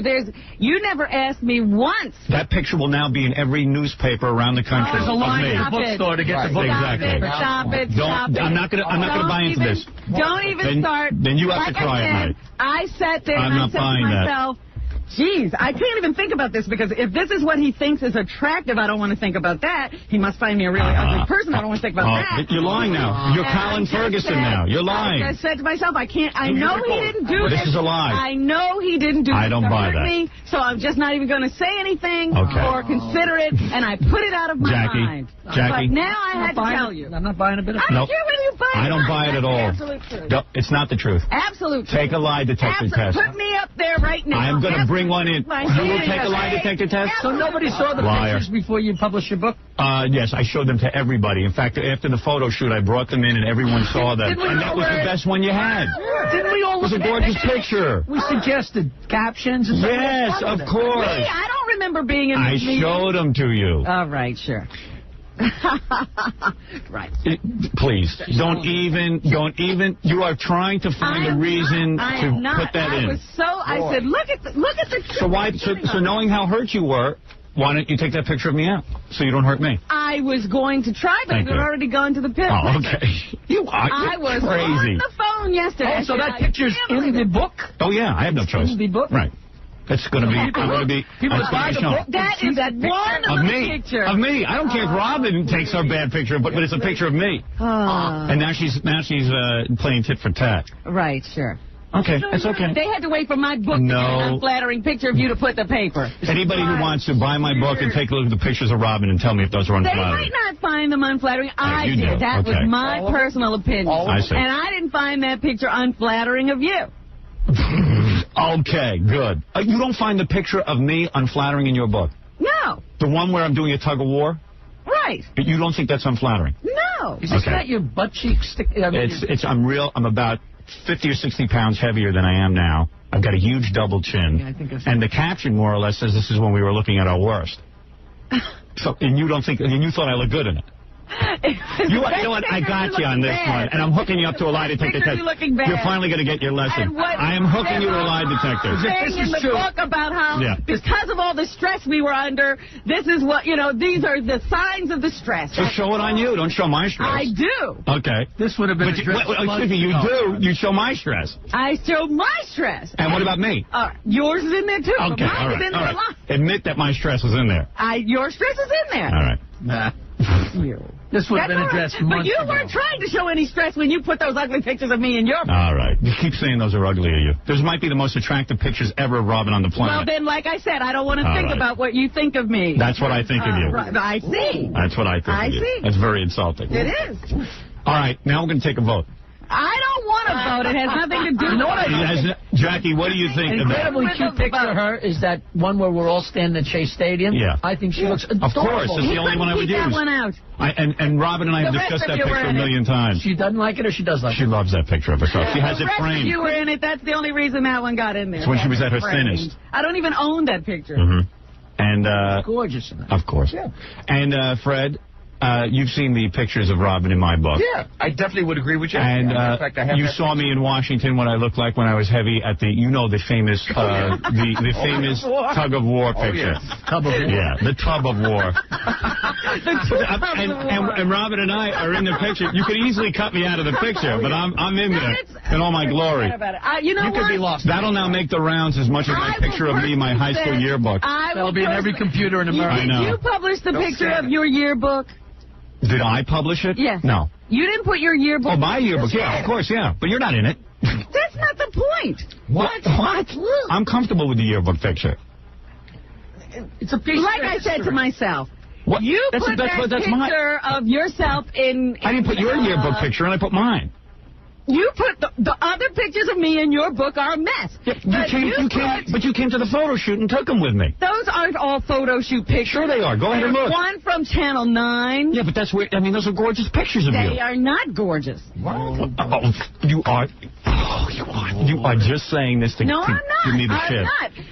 First of all, and I kept this a secret for how long has your book been out? You kept this a secret until yesterday. Over a year. Until you needed to come back with a response. No. Oh, I sat there and I said to myself, I don't know how he could do that. All right, thank you. After I sat there. Jackie, Gary, come in here. Do you buy any of this? I want to know if there's one person who buys any of this. I want to know if this acting performance, this might be better than Tom Hanks in Gump. Do you buy any of this whatsoever? Why wouldn't she have addressed it sooner? Because she loves the pictures of herself. I wouldn't hurt him. I am the wrong person to ask. The right person to ask who has an opinion on this is Stuttering John, because John and Robin are always... Robin's always giving John, come in here. What your Robin's always giving John crap about how to act when it comes to doing outside activities with you. Right. And so he's giving him advice about what John shouldn't do. And John says that he thinks Robin is genuinely upset. All right, go ahead. Do you think Robin is genuine in this? She's genuinely upset. Yeah. Oh, she's genuinely upset that I said I didn't like the picture yesterday. No, she really feels she's really angry with you. Of course she's angry with me, but not for what that's the reason she's saying it. Yeah, the reason she's angry with me is because I didn't like the picture of myself in her book. Well, yeah, and she thinks that she did something that is, upset you. But this is all made up. This whole thing about my book. She prides herself on doing everything right. So now this So this is something that she's done. No, you're not following what I'm saying. This new twist on it is that somehow in my book I wronged her and she's been upset about it for years. I don't buy that at all. That's what I'm asking you, dummy. Well, give him the microphone. That's what I'm asking you. The new twist here on it was made up quickly. I have never heard this new wrong. I have never heard this new injustice. I have never heard she was upset with any picture of me. Of course not. She's so set on doing everything right. She would have come to you with the pictures. I would never say that. If she was genuinely, would say anything to you that would hurt your feelings. If you I always assume that you're just doing what you think is right and the best. If you were genuinely upset with me about handling my book this way, and then I somehow put in bad pictures of you, you would have come to me right away with the pictures and said, Howard, here is a really ugly picture of you that I don't want to make. I never thought of it as an ugly picture. I mean, the caption you say, this is us at our work showing our stress. The pictures he put in of you, he didn't think were ugly. So I know that, and that's why I never said anything to him. Wait a second. You're going to tell me this is an ugly picture of you? Yes, I hate that. You're thinnest? I hate that. Oh, okay. She knows it's really pretty. She knows it. She knows it. She wanted the one with the diamond tiara. And then she went home yesterday after my reaction to the picture she put in her book of me. And she said, hey, he never asked me about the picture that I was in of his book. I know her like a book. Absolutely. And she'll never admit it. She'll never admit it. I'll tell you, it's front I'm hooking you to a lie detector test. First thing, because I know it hurt, Howard. I almost cried the first night You're always crying. You're almost always crying. And I don't believe that. And I'm hooking you to a lie detector test. Fine. I want you to book me a lie detector expert. Get the machine. That's a 30-minute infomercial. Get me a lie detector guy, and I want to hook her up, and I want to ask all these questions. And I don't believe it for a second. I caught you. I caught you. You will flunk the lie detector. Howard, she has never complained about it. Of course not. Of course she wouldn't. You don't even understand what a good friend I am to him. I would never complain to him about him to you idiot. But if I did the wrong thing, you would have come to me with those pictures ahead of time. Never. And you would have shown them to me. Who even knew what you were putting in your book? No. I'm saying in your book, you would have come to me ahead of time if I had done the wrong thing. I did exactly what you did, which is not think that it was unattractive, or that you would have a problem with it, and that's what you did. It was. And then I understand how you made that mistake. I didn't make any mistakes. The point here is that I never put a trip on you. You put a trip on me. Of course. You took a picture of me that is really unflattering and wrote a caption underneath saying this is a bunch of pictures of me that were unflattering, and that's all you put in your book. That's a lie. I meant to tell you. I have a problem with one of the shots of my belly in your book. What? There's an unflattering shot of my belly. I know. And by the TV show. And by the way, you put a mask on me every week for 19 weeks on your TV show. No. But I know where this is coming from, and I'm hooking her to a lie detector test. Fine, go ahead. I remember when you were doing the book, there's a picture in there that appears of Robin a lot, and I said, it's in here a lot, and you said, well, it's a really great picture. I think Robin looks great in this picture, so I put it in a lot. Yeah, I wouldn't put in. It was one with a Band-Aid on her head. I wouldn't put in. I would never do that. That's a funny picture, too. It's a funny picture, but that's for Robin to put in her book, not for me to put in my book. I know what I'm doing. And you are being hooked to a lie detector. Fine. Good. Where's the machine? You will get it. Why would I say this? On the air, you'll be embarrassed. How can I make this up? You will be embarrassed on the air. Yeah, and you kissed Jessica. I can't believe. All right, good. All right, maybe I did, but you're going to be hooked up. You're going to be hooked to a lie detector test. No can of worms I opened. She opened the can. Please, I personally and cut out all pictures of you. I would appreciate that. I can't believe we've been working with Robin for so long, and you think you know somebody. And she left yesterday, and none of us had any clue at all that she was upset. Like, I feel bad now that she was not upset. But she was upset that she is upset because I'm upset with that picture of me in her book. She said that she left yesterday almost ready to cry. No. She didn't just say that. She said she almost cried when she opened my book. Oh, okay. But that's not the case. Because I said I was hurt yesterday. If she had been hurt when she opened up my book, that would have made her extra sensitive to come to me ahead of time and say, listen, and when you did your book, you didn't come to me. Exactly. Right, of course. I said to myself, I know you. Howard doesn't have this self-image problem with pictures because he put that one of himself in his book where he was the string bean in the camp picture. Right. So it never occurred to me that you wouldn't want that in the book. Never occurred to me. No, I want it in the book. No, you I'm don't. just saying that I thought it was odd that you put it in. You're upset with me, and you dislike me, and now you assume that I don't everything I dislike you. do is to undermine you in some way. Yeah, that's your paranoia. No, that's what you said. No, I did not. I can't win. I said what have I I done to you that you can't win? Did I say I can't win like in a very hurtful way? You might have, but if you said that, I wouldn't, just so you know, Robin, I wouldn't take that to mean he can't win with you. Well, who was he talking to? All of us. All of us do stupid things. I did something stupid. You, Gary. No. Admit that it was you not being sensitive to me. For once, admit it. Admit it. That you putting that big fat picture. But thank you. Wait a minute. Hold it. All right, let's go to a commercial. No, because the point is... Never fade to a microphone. No, never. The point is... She won't let me. She won't let me. The point is... You're going to make me lose the point. No, you've made too many points. I see you now. No, the point is... This is fakery and trickery. That you didn't give me the benefit of the doubt. You just automatically assumed that I'm trying to hurt you, and that's what hurt. Yes. Well, that's your thought on it. That's not what I'm thinking. That's what you said. Wrong. By saying I can't win doesn't mean that that's what I'm thinking. You just mean by attached it? a lot of feelings. In court, they would throw out what you just said. What did you mean by it? What I meant... Go ahead. Okay. A retard understands what I meant. Yeah, go ahead. Howard talked a couple of weeks ago... Howard talked a couple of weeks ago about how I did something really stupid by putting that whole... Well, that hurt, too, because he was comparing me with you. Hold on. And then... No, I didn't. Stuttering John was doing a bunch of things. He was going out for a while, and John had to sort of be real. No, that's not what I was saying. But I think you meant like everybody does sort of the stupid things. No, I said what I meant by I can't win is that in my life these pictures that I'm that a picture like that does embarrass me. You kept it out of your book. And I said, I can't win. It popped up. Can't win it. Yeah, right. You not ever tell me that picture would embarrass you. That those I didn't know you were using it. Embarrass you. I had no idea you were using it. It's too late. How could I tell you?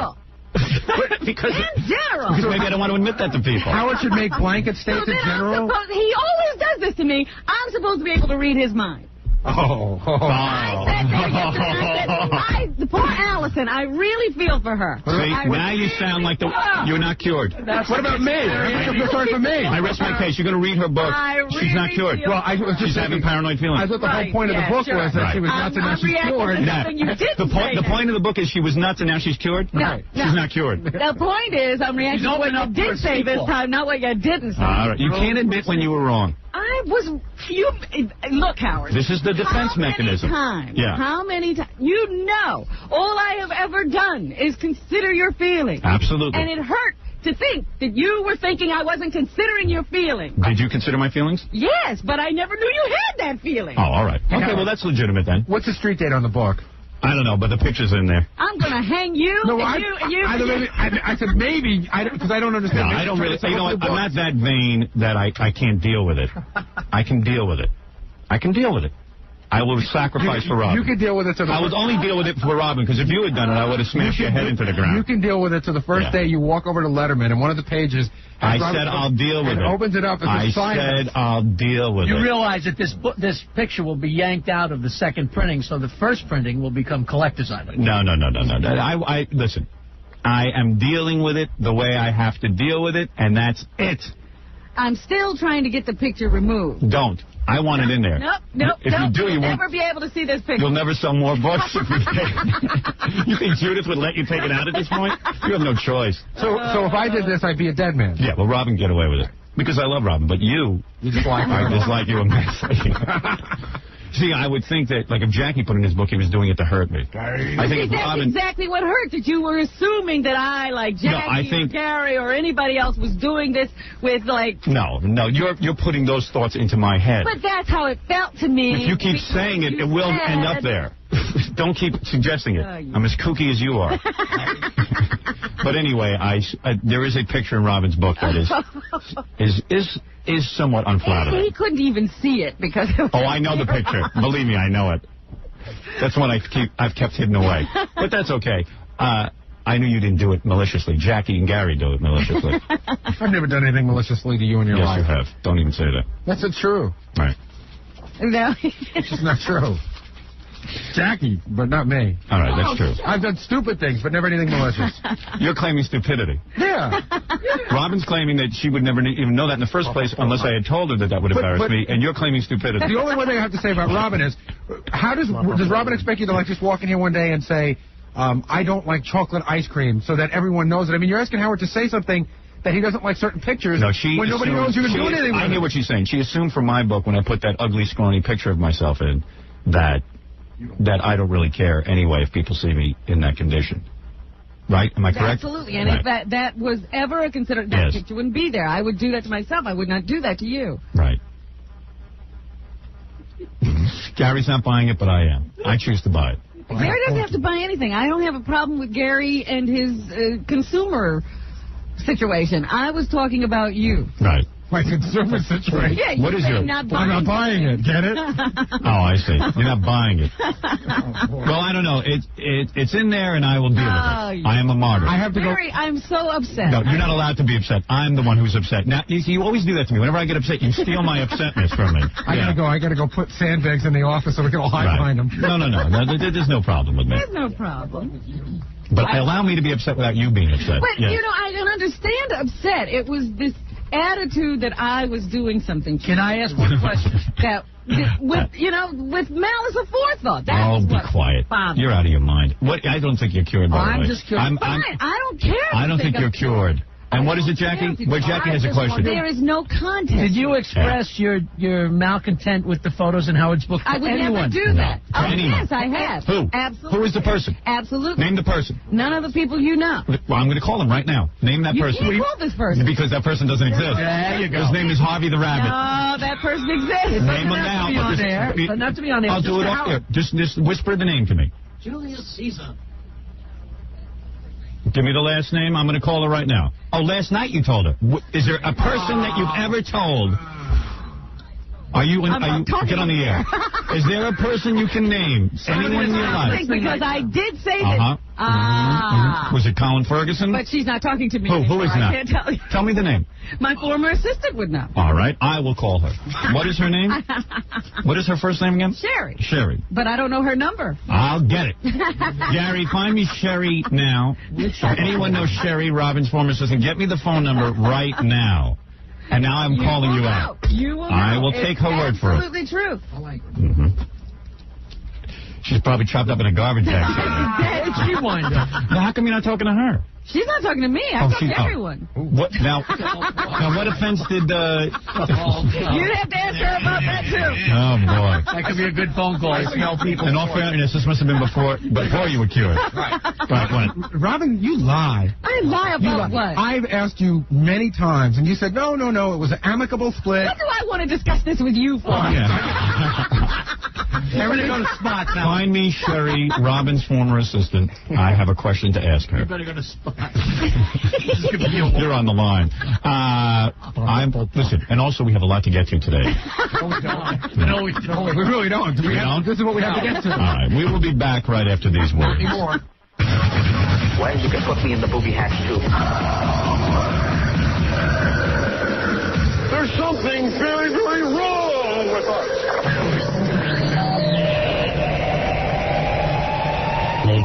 You're listening to a man who's hornier than Monica Lewinsky could ever be. Even if they pumped her butt with Spanish Fly. Howard Stern. Oh, whoa! Oh, you're here. Oh, baby. Get out of town. She decided to show up. What? I'm going to guess that they heard you talking around 7:30 this morning because they called it around 8. How did this happen? Oh, do you look hot? Look at that outfit. Oh, that's not just pants and a top. That's like so your stomach shows. I think I said I was wearing black. Or did I say pants? I guess. Let me hang up this phone. So you came in. For you to come back. Oh, man, you look hot. Let me soak you in. Those are your breasts. You never got implants. No, they're mine. Actually, they're Richie's. Yeah, they're not. I have to say that. You know, when you were doing Swamp Thing, I think I could have gotten you. I think maybe. Anybody could have gotten me. Really? Seriously? Actually, no. I was. Because I think you and Tommy, but you and Tommy were having problems. No, that was a good time in the marriage. Yeah. Oh, you look better than ever. Thank you. Jesus Christ. She managed to stay away from you when the marriage. You know what? Richie didn't deserve you. Richie is not that great a guy. I know Richie. What did he do? Richie's not even that funny. Did he pull You know what's funny? I mean, Richie's got a lot of money. And then Richie's going to take this the wrong way. But I'm going to tell you what I think of Richie. Richie's got a lot of money, and he's a great guitar player. No question about it. In fact, he's very underrated as a guitar player. Yeah. He really is a good guitar player. Yeah. Great guitar player. And has written great songs with John Bon Jovi. And that's where it ends, isn't it? Yeah, but Richie really does it. You know, Richie's one of those guys, and Richie's good looking.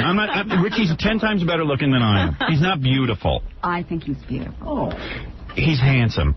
Oh, okay. But Richie's personality is not that great. It's not. You ever been with Richie when he tries to be Elvis and he's trying to be funny and stuff? Well, I've only been with him when we've interviewed him. Yeah, but I've like talked to Richie a lot of times, and when I used to do Club Benet, Richie would come down. Sammy Davis. And that's the other thing. You know where he got that from? He got that from me. Because I used to do Sammy all the time, and I used to go, I don't even do it anymore. Right. But Richie's still hung up on it. And he does it all the time, and it's never funny. So admit, is it funny when he does it? No. Well, I've heard it a lot. And doesn't it embarrass you when you're out with your friends and stuff? He doesn't do that in He public. does, though. He thinks he's funny. He does do it in public. He was very funny this morning. He was? Where was he? In the car with us. Where is he now? He's, I think, at the hotel. And he didn't come by? Oh, because you're out doing publicity and you try to keep, like, low profile with that whole thing? I don't know. He just didn't feel like coming along. He was tired. We came on. I can't imagine that he gets you every night. That stinks. I mean, I can deal with the fact that he might have nailed you once or twice, but to get you and marry you. To marry you, that's it. Did you go on a honeymoon? Yeah, we went to Hawaii, didn't you? Yes, we did. Yeah? Robin was Let me get this straight. So you check into a hotel in Hawaii, and Richie's got plenty of dough, and you get a lot of dough. Yeah, okay. Oh, you have a private villa? We did, yes. Oh, that's where I'd take you. Oh, jeez, I go through all my money in a week. People looking at her? Yeah, I want to be alone with you. Because I want you alone, you're very famous, and I want you alone, and I'm very famous, and I have to be alone with you. There you go. Yeah, we have to feed into that whole thing. There you go. Yeah, right, we can't be in a hotel. No, because people would bother us. Yeah, They got married in Paris, for goodness sake. Yeah, I can't do that. I hate the French. I hate the stinking French. You know, I hate them. I went to Paris once. I didn't even know you were coming in. Do I have boogers hanging out of my nose? Wait, I was blowing my nose and picking it and stuff right before you came in. You know what? I did Good Morning America, and I hadn't brushed my teeth yet, so Joan London was making all kinds of faces. Like breath jokes and stuff? No, not breath jokes. She just made funny faces. Really? I have a feeling that's what it was. Yeah, believe I me. did brush my teeth. Believe me, she stinks plenty. No. Yeah. No, absolutely. Yeah, you catch a whiff of her. Look at your body, how perfect. Look at, you know what it is? You haven't had kids. Smart. There you go. Smart. But don't you want to have kids with Richie? I keep reading that. No, I've read that. She doesn't want to have kids. Really? I didn't know that. I'm trying to convince my wife not to have kids. Oh, you're late. Too late. It wreaks havoc on a woman. You don't want to ruin your body having kids. No, it has nothing to do with that. You couldn't deal with that. No, and actually women bounce back very well. Their bodies, they're just beautiful. You're smart not to have kids. Why have you decided not to have kids? I haven't decided. You know why? Because her and Richie are very selfish, and they want to just, and they know that, right? Oh, totally. Yeah, you don't want to. Make sure Richie's going to stay around. Right. Yeah, those kids? No, he's out the door. No, but kids, you know what? You don't need kids. There's enough going on there that you don't need them. Yeah. You go out every night. You like to party and stuff. There you go. Yeah, right. You're a wild girl. There you go.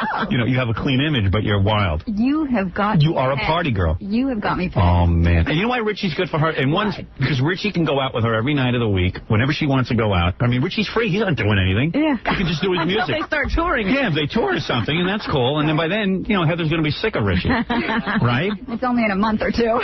So get me back to the honeymoon. I got to live this.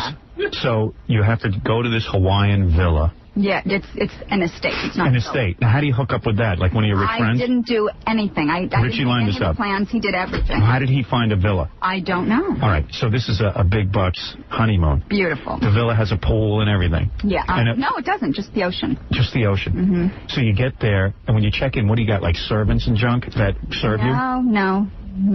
No, come on. You're not there alone, keeping house. Well, how do you eat and stuff?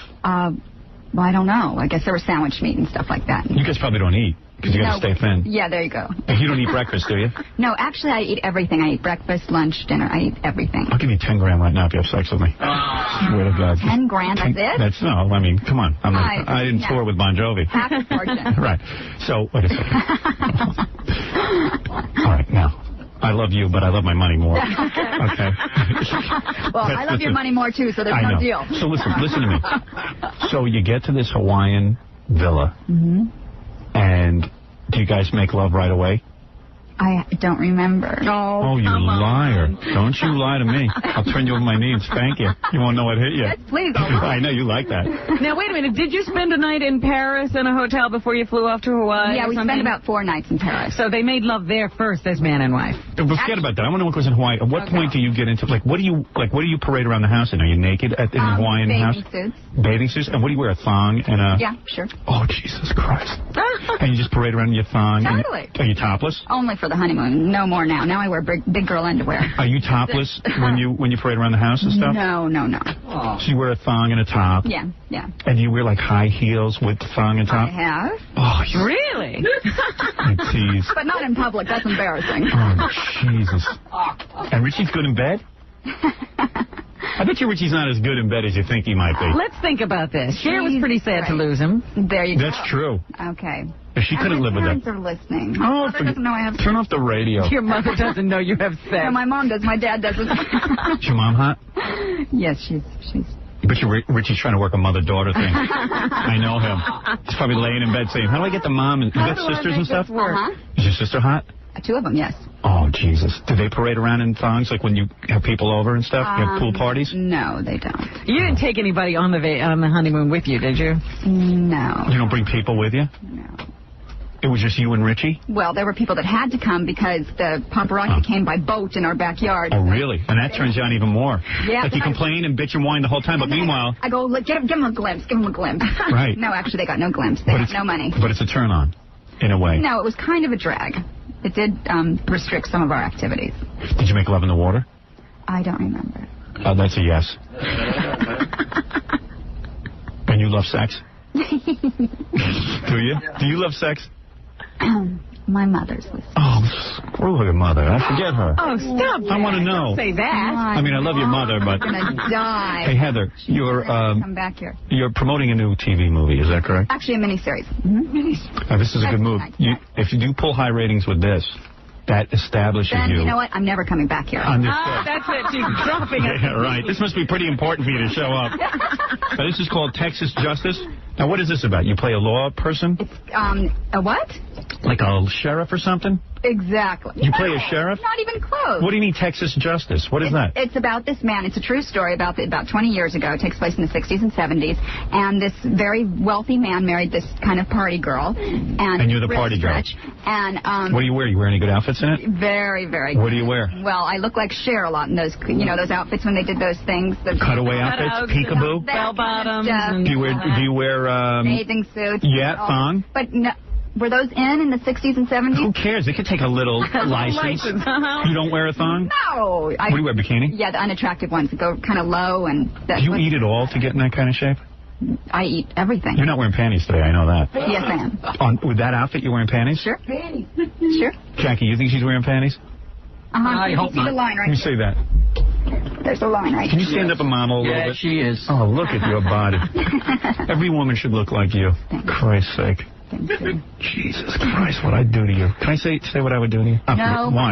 my mother. The radio's off at this point. No, yeah, her friends will all call and tell her. I would tie you to the bed. God, why did she? Everybody's heard what you do. You do to her what you do to everybody. You tie him to the bed. You know what? Let me tell you what it is. And then not very imaginative anymore. I'll do it in pig Latin.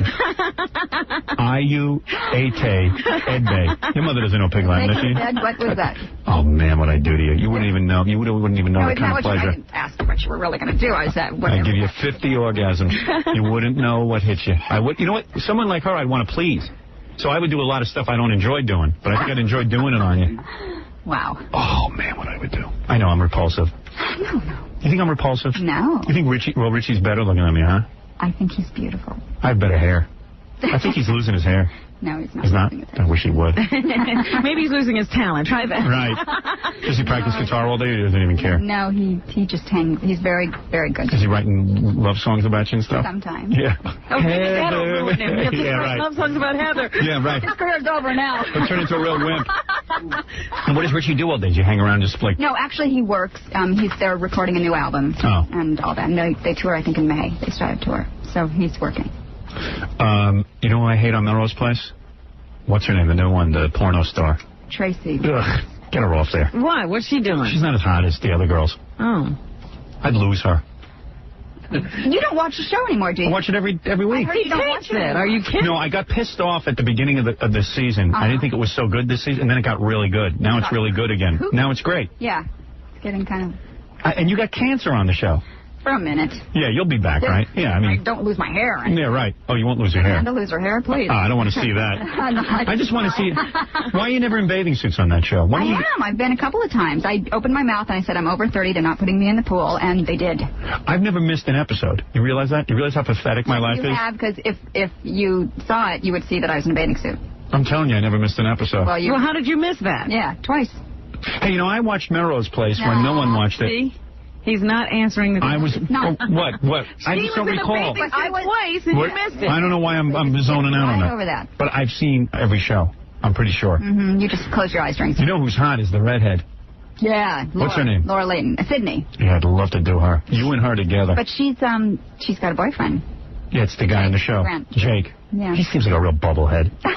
No, he's great. Pretty face, but a dummy. No, he's very, very smart.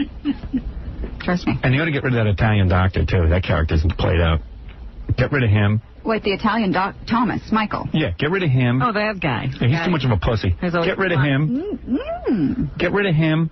Get rid of the redhead he's married to. Get rid of all the guys on the show. Yeah, get rid of all the guys. Andrew Shue is a waste of time. Get rid of him. I mean, really, he had a goofy face. Everyone says he's good looking. He's goofy. How do you work with those losers? Yeah, I'm lucky to have a job. No, you're not. Yes, I am. You're cute. Oh, Jesus Christ. You're carrying the whole show. No, I'm not. Yes, you are. You know it. you know you saved that show. It was dying before you... Hey, when do you go... If I was carrying it, you would have watched even when you didn't think it was good. So, obviously, it's the show. You helped the show a lot. When your contract... Is your contract up yet with them? No. When is it up? Next year, the end of next season. Did you try to get in there and renegotiate already? Well, I did. I mean, this season was the first of the new negotiations. Hey, Aaron Spelling's got plenty of dough, man. Let him part with a little of it. You get that elevator. Like that house. Get that elevator. Cheap bastard. You negotiate in a thong, you'll get everything. You're his little prize. I mean, he considers you his good luck charm. Can you imagine her boss considers Heather the good luck charm? Yeah, he wants to use her in everything. Hit him up for the mother load. You getting a piece of the action on the back end of the syndication? No, I think that's a very good idea, though. Yeah. Trust me, it hasn't gone... Yeah, it hasn't gone unnoticed. Yeah. Now, if this show, Texas Justice, takes off, if you... Somebody's old gum is here. Yeah, that's Ralph. Yeah, oh. He was in a dress. Is that his purse, too? Yeah, that's his purse. Oh. Hey, Ralph, why don't you let Heather take a look at you? Is he anyway, still dressed Heather, up? This Texas Justice, you play a minx who has to...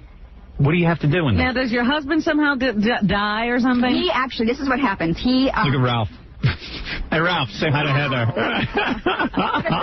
He lost a bet. Really? This isn't just for fun? No. Am I ready for Melrose? What? What'd you say? Am I ready for Melrose? You look like all of us. Look at this. Wow. Get out of here, all right? It could be a little shorter, a little tighter, and the hair a little bigger. Hey, Ralph, get out of here. No one wants to look at that. Put that down. Drop your dress. Hey, seriously. Ralph and I talk all the time. We can't believe you with Richie. You know, it's like I could see her dating Richie once or twice, but to marry him? Yeah, like, why are you getting married off so quick? I already did. You just got a divorce. Why don't you have some fun? I did, with him. But he's not even that great. I mean, you could do better. Settle down. You could do better. You could have done better. I'm so happy. Yeah, Richie was quick to marry you. I've never seen anything like it. You don't get any of his money if you get a divorce? You should take some of it. No. After what you're putting out, I'm telling you. I don't need it. I can It's true, you got your own cash. Hey, Howard, did you read in Entertainment Weekly? I read that. He hypnotized Heather. No. Richie learned hypnosis. That's how he got you, right? No. Really? No. I don't know if I believe that. Go ahead. No, it said in the magazine that they offered Heather $20,000 an episode to be in Models, Inc., sort of boost the ratings, and she turned it down. She doesn't need $20,000. And that never happened. Okay. I don't believe that. No. They must have paid you the motherload to do this Texas thing. No, they didn't. Really? What's going on with you? I get ratings, maybe, though. So if this will solidify your position. Maybe. Well, yeah, right. As a star, yeah. Sure. All right, so for a minute. Now, Texas Justice airs this Sunday and Monday night. Okay, let me tell you what it's about. All right, go ahead. Yeah. Okay, so Get me into anyway, this. so this girl, Priscilla, marries this very, very wealthy man. He likes her because she's wild and she's kind of kooky. What do you do that's so wild? She's just a wild party girl. What do you do? She draws attention to herself. Why, do you wear pretty outfits? pretty short outfits. And eventually, after 6 years... And you flash guys? He's embarrassed by her. So let me tell the story. All right, okay. So he's embarrassed by her, and he wants to divorce her. And she's like, well, wait a minute. You got to pay. And he's like, no. And so anyway, they go through this big divorce. He eventually, I mean, what supposedly happened, he came in and he shot and killed her boyfriend and her daughter, her 12-year-old daughter, and shot her, but she didn't die, and there were other eyewitnesses. He makes O.J. look like a pussy. I'm telling you, this whole thing happened. I mean, while we were filming it, this really happened 20 years ago, but while we were filming it, we heard about O.J. being, in Bronco and all this stuff. It kind of rang true. Anyway, so this man, this Cullen Davis, was acquitted. I mean, he was tried and acquitted and all that stuff, and there were actually 2 trials that he got off. So you're saying that he basically was guilty in your mind, but he got off. Mind. Yeah. Sounds like a good movie. As long as you're in short outfits. Totally. Short. Super. I love that. So Texas Justice airs this Sunday and Monday night on ABC at 9 p.m. All right. And Heather won't tell us what happened on the honeymoon. Normal stuff. I mean, how many times a day did you make love? I have no idea. It has to be at least 5. 2 months ago. I'd never get tired of you. What was so special about Richie? I'm not going to say it on the show. Hey, how do you like how... and how do you like... Sing my love song I wrote. And how do you like how your ex-husband's life has sort of fallen apart since he left you? Better his than mine. Right. Like, now you're on a roll. Are you still in touch at all? You're not friends or anything? What? No, you left him. Oh. Didn't you? No, it was actually pretty mutual. So, but aren't you secretly kind of glad that the band fell apart and you're doing 10 times better than him? All I have to say is I'm glad that I at least have a career and I'm like not doing pottery or anything like that. And do you think he's sorry he lost you? No. You do not? I don't agree. No, I do not agree. In all the tabloids, they were saying, like, after you announced your engagement, he got into that big fight or something because he lost it. Yeah. You know who you've become? Coincidence. You know who you've become? Who? You've become Dean Martin laughing at Jerry Lewis. Think about it. Think about it. She was married to Tommy Lee. What's Tommy doing now? No, he's... What do you think Tommy's doing now? You think he's doing telethons? Like Jerry? He's listening to the show. Yeah, he's listening going, that was my wife. I used to sleep with her.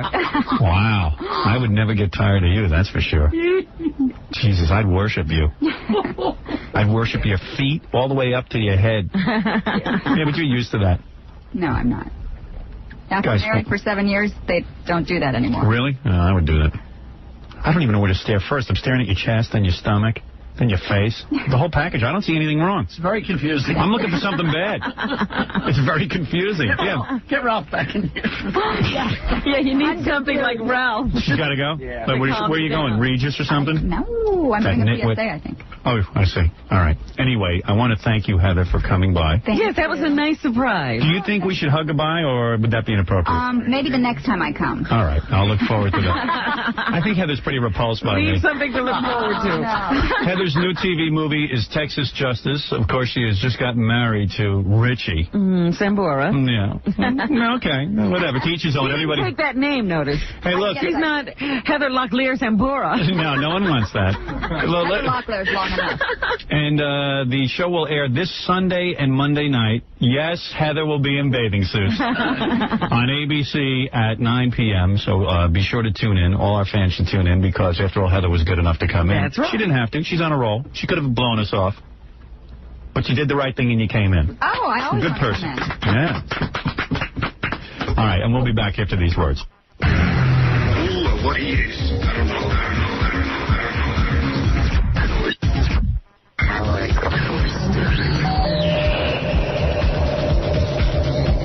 Hello, Mother Angelica. Where are you from? I'm from Pennsylvania. My name is Clarice. And what is your question?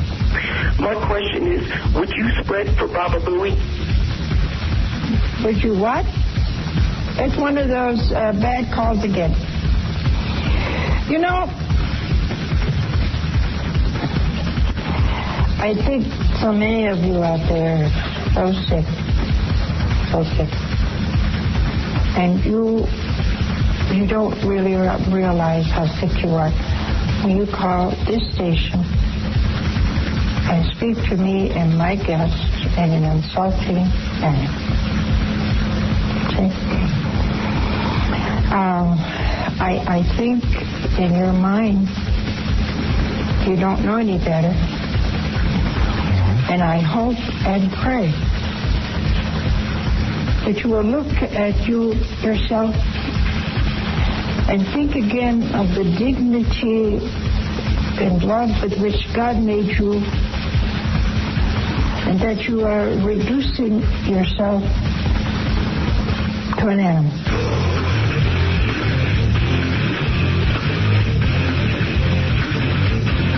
Robin, I thought it'd be kind of fun this morning to bring in, I'm segueing, to bring in some Jewish broadcasters. Every once in a while, for example, a couple of weeks ago, German broadcasters came in. Yeah, all the foreign broadcasters come here. And why do they come here? It's very easy to blame the Germans. Right. Sure, blame them for the Third Reich. Like that was something wrong. We have, yes? They're petrified to come in. Why is that? They're from Israel? Who are these guys? Who are these guys? It's a man and a woman. A man and a woman? Do they work together on the air? No. Does the woman shave under her arms? I think so, because she's Is very she in the attractive. army? She's very attractive? I mean, she's cute. Is she a soldier? No, but they do work for the equivalent of Armed Forces Radio in Israel. I have it. You know what? I have all the notes written down. Let me bring them in. Armed Forces Radio. Does he have, like, pigtails and stuff? Is that, like, mandatory to be in Israel? Well, let's see, Gilbert. Move down a little bit, Gilbert, so you can make room for the Israelis. Yeah. They're taking over my space. Does she have a mustache? It's very easy to criticize women with mustaches. Right. Why not go for some hard jokes? I think that's stupid. This is the first time we've ever had Israeli broadcasters. I know we've had the French. They are from Some British broadcasters. KJEW, which is the radio station there in Israel. K-Jew. Is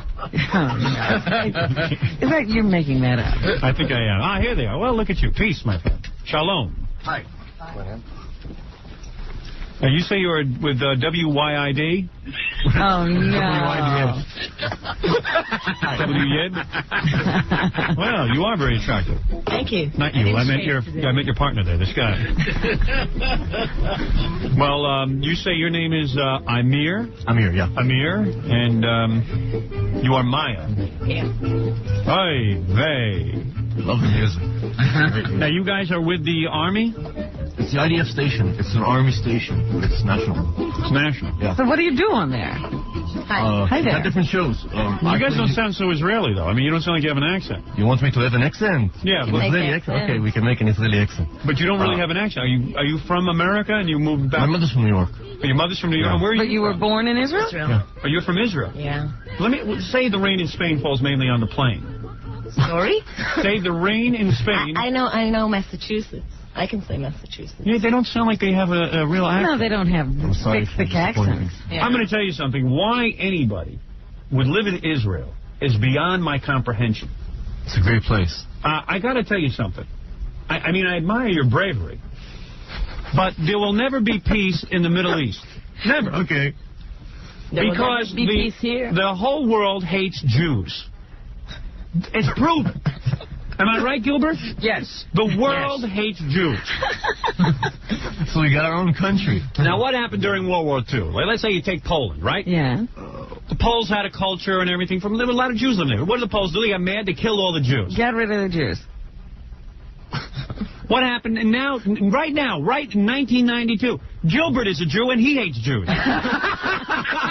Gilbert is the biggest anti-Semite I know. But you know as well as I do that the Arabs will never accept you. Now, what do the Jews have of? They got this little desert. Strip of land. That nobody wants. It's not a desert. Have you ever been to Israel? I would not set foot in Israel. Well, you should. Listen, I value my life. I love those commercials for Israel on Come TV. to Israel. You've got a friend. You've got a friend. You've got a friend Follow in the Israel. Yeah, there's guys with guns on buses. I don't need that. I don't need to be hated. It's too scary. You should come. Please, I don't want to come. Don't invite me. Don't come. We can do without you. Oh, so now you think it's Now you've got them. Mistake number one. Wait a second. What is why people hate the Jews? Right. See, you're all pushing. Now, let me just say something.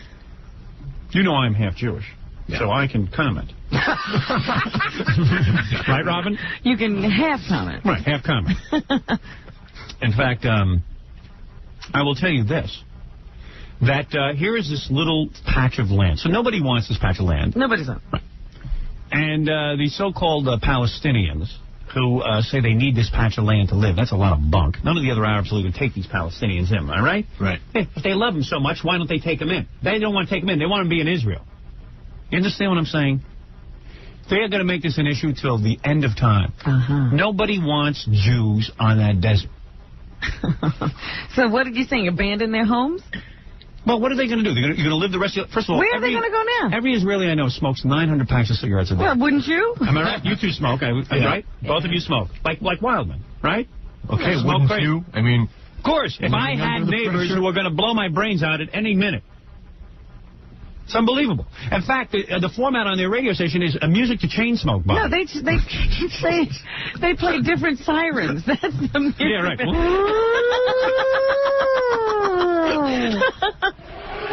That's top 10.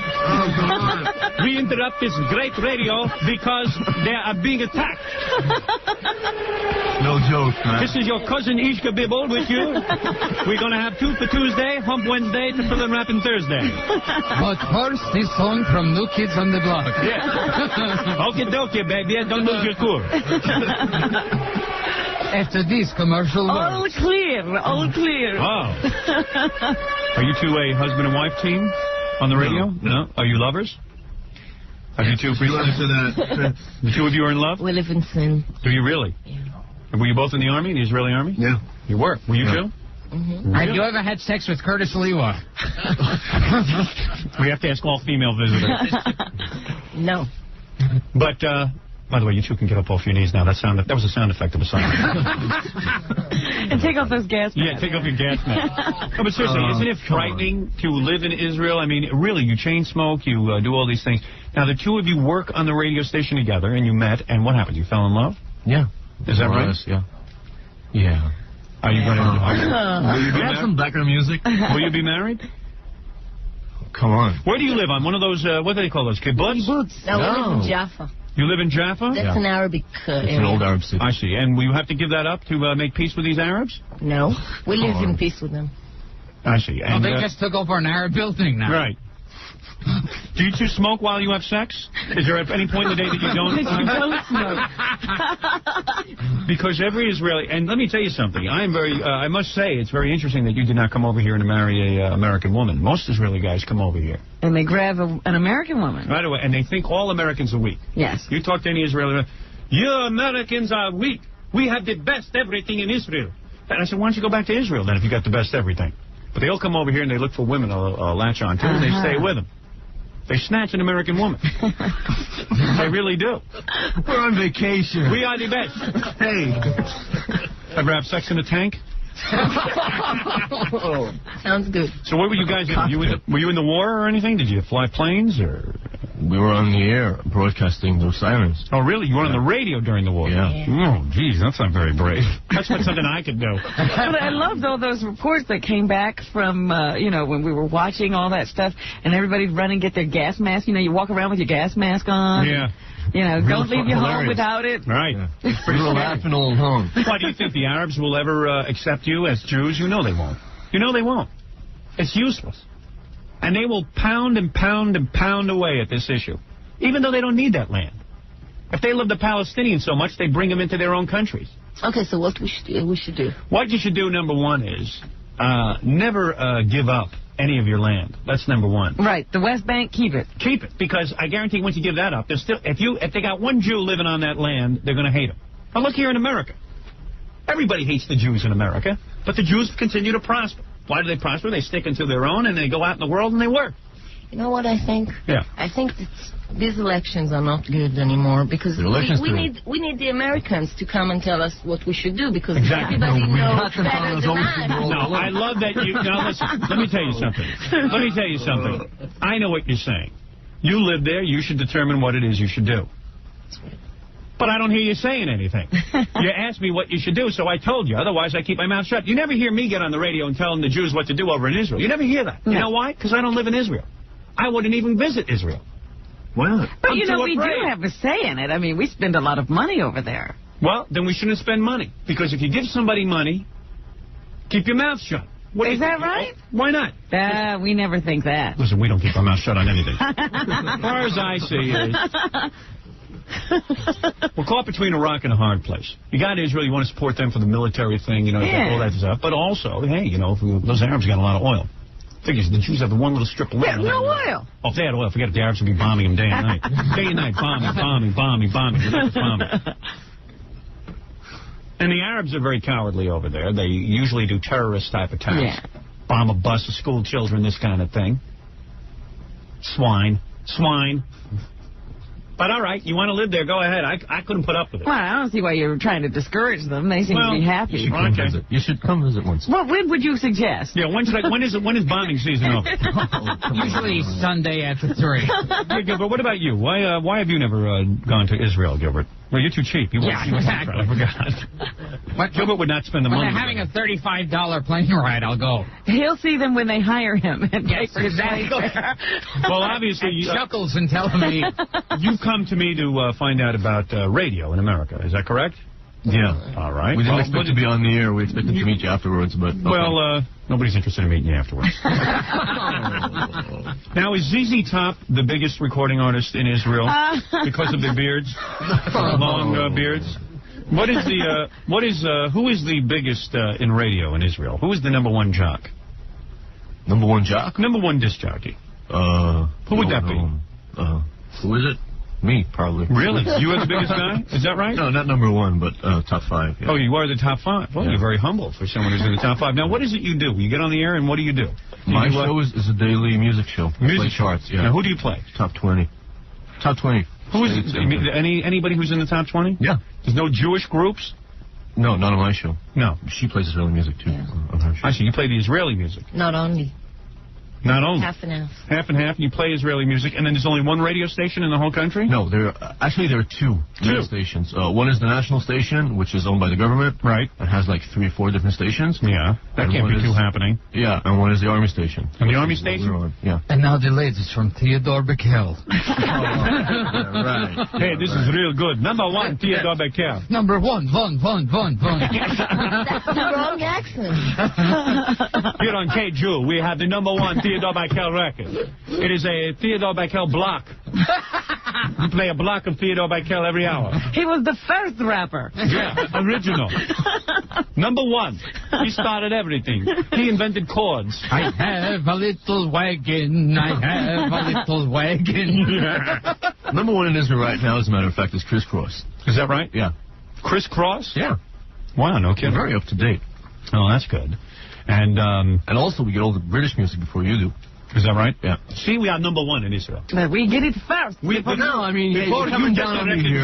record before we get all the British records before you do. Yeah. We had the new one from the Beatles. Yeah. Beatles. We had them first.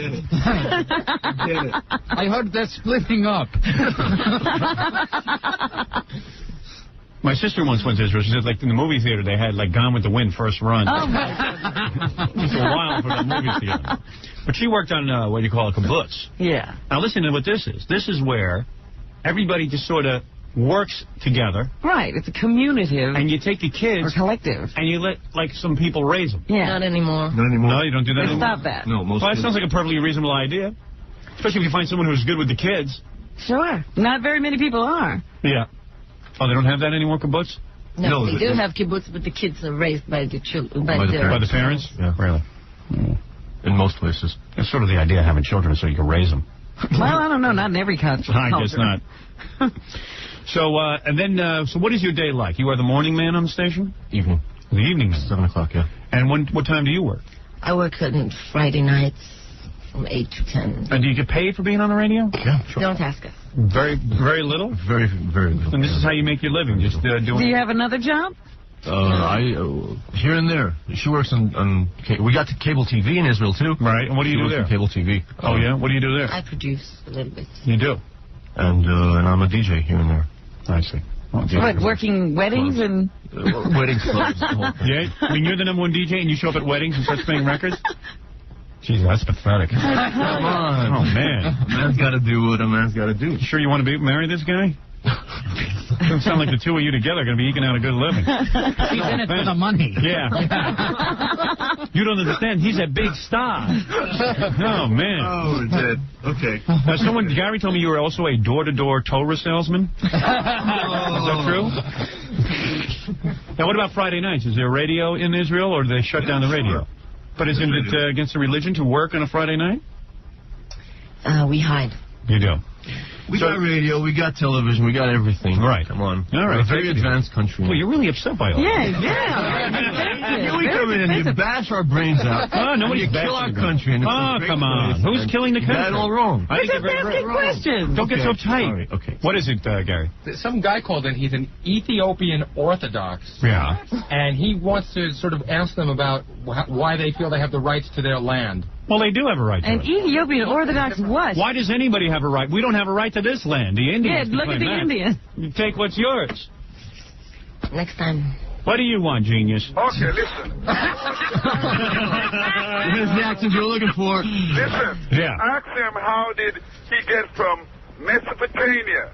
That's where they originally come from. The desert. Can you take the Holland Tunnel? I need to get to the airport. Ask him how did he and his race own Palestine when Palestinian was living there ever since Menelik the First came to Palestine. Let me ask you Wait till I get in my car, then you answer. Thank you. Let me ask you something, you creep. No, he wants to hear the answer. I love these guys. Well, ask him about Mesopotamia. And Melik. Well, that's a great place. Yeah, I go there on vacation. Now, what do you do for fun in Israel? Do you reload, or what do you do? What is your... You clean your gun. You clean your gun. Yeah. Hey, come on, we're going to get together and clean our gun. Are we going to smoke and clean our gun at the same time? We wake up, we smoke. We go to sleep, we smoke. We work, we smoke. We clean our gun, we smoke. We like to smoke. How many packs a day do you guys smoke? Seriously, be honest. One. Really? 1 pack a day? Yeah. Is that true? Yeah. No, you're still young. You're going to be up to 3, 4 Well, they ration it out. Yeah. What do you smoke, American cigarettes? Yeah. How much do they cost a pack over there? Listen here. Really? Is that right? Yeah. These Israelis, they smoke like fiends, and you can't blame them. If you were constantly going to be bombed... Believe me, you want to go. I think New York is much more frightening than Israel. I don't know about that. Yeah. You might be close, but not... Well, it's true. We have constant invasions here. You have no idea what it's like. Take your life in your own hand. I'm going to come to work in a tank very soon. Why do you smoke so much? Do you think it's because that way, with all that smoke, you hope that it'll be hard to hit you? In other words, I can't see you. Is that a screen? A smoke screen? If there's a big smoke screen, is that it? A collective smoke screen. Is that the problem? Okay. You think Now that's I have it? a reason. I see. Well, you're a good-looking woman. How old are you? 21. Is that right? Yeah. You shave under your arms? As often as you shave your legs. So you don't shave under your arms? I don't know. No, because a lot of Israeli women do not. Seriously, is that true? No. They do shave under their arms? Of course. Germans don't. You had the German DJ in. No, seriously, I don't mean this insulting. I mean, I'm just saying, I'm asking as a custom, do the women shave under their arms? Of course yes, they do. Now, how did you end up in Israel? Your parents were refugees from another country? My mother's American. She came to Israel because she decided that she wanted to be part of the whole thing. And what about your parents? My parents were born in Israel. I see. Their families are from all over. Poland and Turkey. Well, it's very, very interesting, and we've certainly learned something. I hope if you have any questions about radio, I will now entertain them. Yeah, what are your questions? Go ahead. Maybe I can teach you something. I am considered the greatest radio performer in America. I'm sorry, if you do have a question, after all, you've now been given the opportunity to meet with America's greatest radio. I just want to tell you that, you probably don't know that, but we have your CD boxes. Your CD box. Crucified by the FCC? Thank you. So we got that, and we played it back in Israel. Did you really? Yeah. Well, I'm very honored that you would do that. We've gone international. Yeah. And they allow you to play such dirty stuff in Israel? It's in English, so like... I don't even understand it. Yeah. You know what? We could record that in another language, and then we could play it. Yeah, the international. We can play all that stuff on the air. Well, let me say that I assume that you have no questions for me. Let's leave it at that. Yeah. Really? Okay. Well, you seem to be very bitter and angry, but I guess... Oh, jeez. I try to have some fun with you here, but I don't know. I hope you didn't take any offense. Any questions at all? Well, go ahead. You're the king of media. I mean, to meet with the greatest... America is much bigger than Israel. I don't need to tell you that. Israel's very small, and America is filled with millions of people. Is it? And to come here and to be honored to be sitting in the same studio with the top man in your profession. You're in awe? Is that it? And of all the world, I am considered the greatest radio personality. That's the only reason why we can't ask questions. So if you are allowed... Do you know Joe Piscopo? Well, as a matter of fact, that's a good question. Yes, I do. Yes, I do know Joe Piscopo. How old is Kimberly? Kimberly is 16, I believe. That's his girlfriend. Does he do Frank Sinatra all the time? That's his whole act, every minute. And David Lee Roth. Yes. And yet he is very successful. Yes. Are there any other questions? Is Jay Leno, that is his real chin? Yes, that is his real chin. Yes, that is true. It is his own chin. Who's Rita Rudner's favorite comedian? Rita Rudner, I can't answer the question who her favorite comedian is, but I can tell you that she doesn't like Judy Tenuta. She doesn't get it.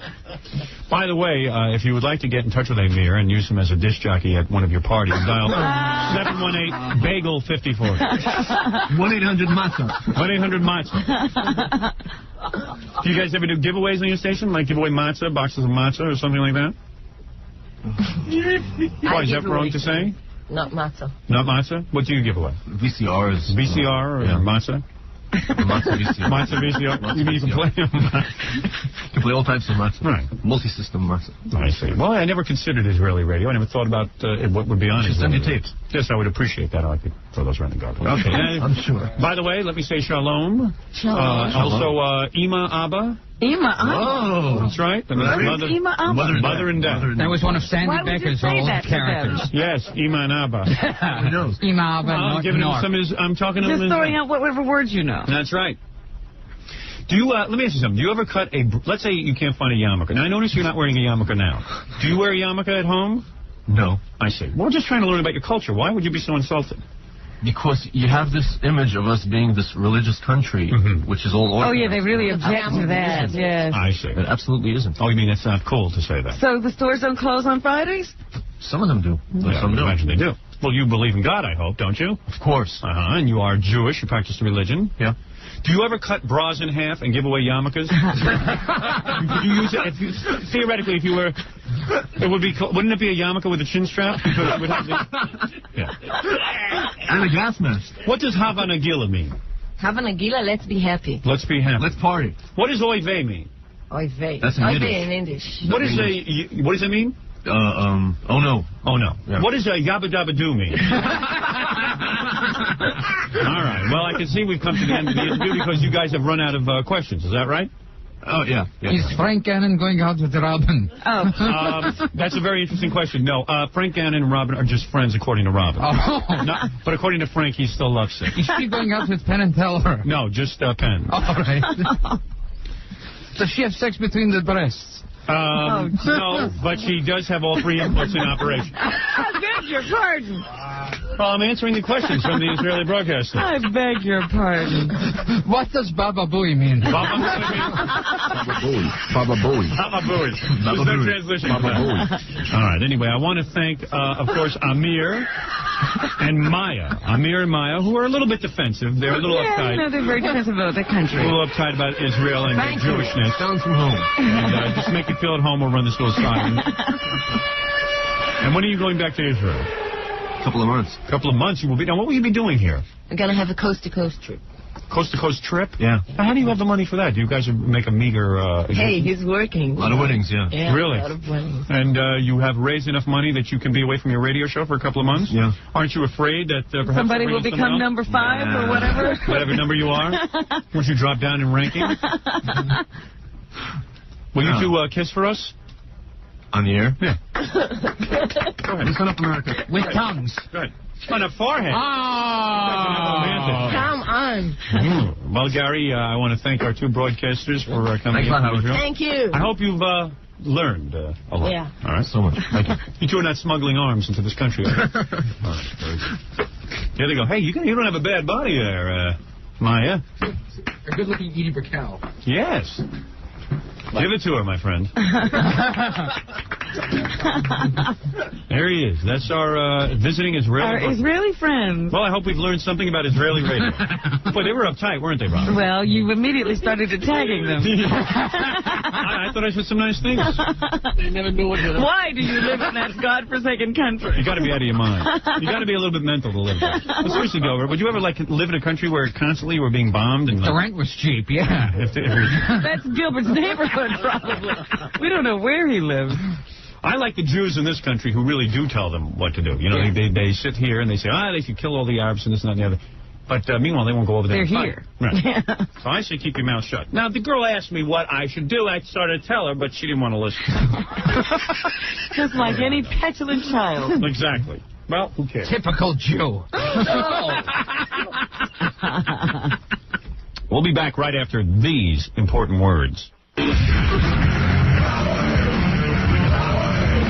Stuttering John warms up to Sir Andre Previn, the former Mr. Mia Farrow. Hi.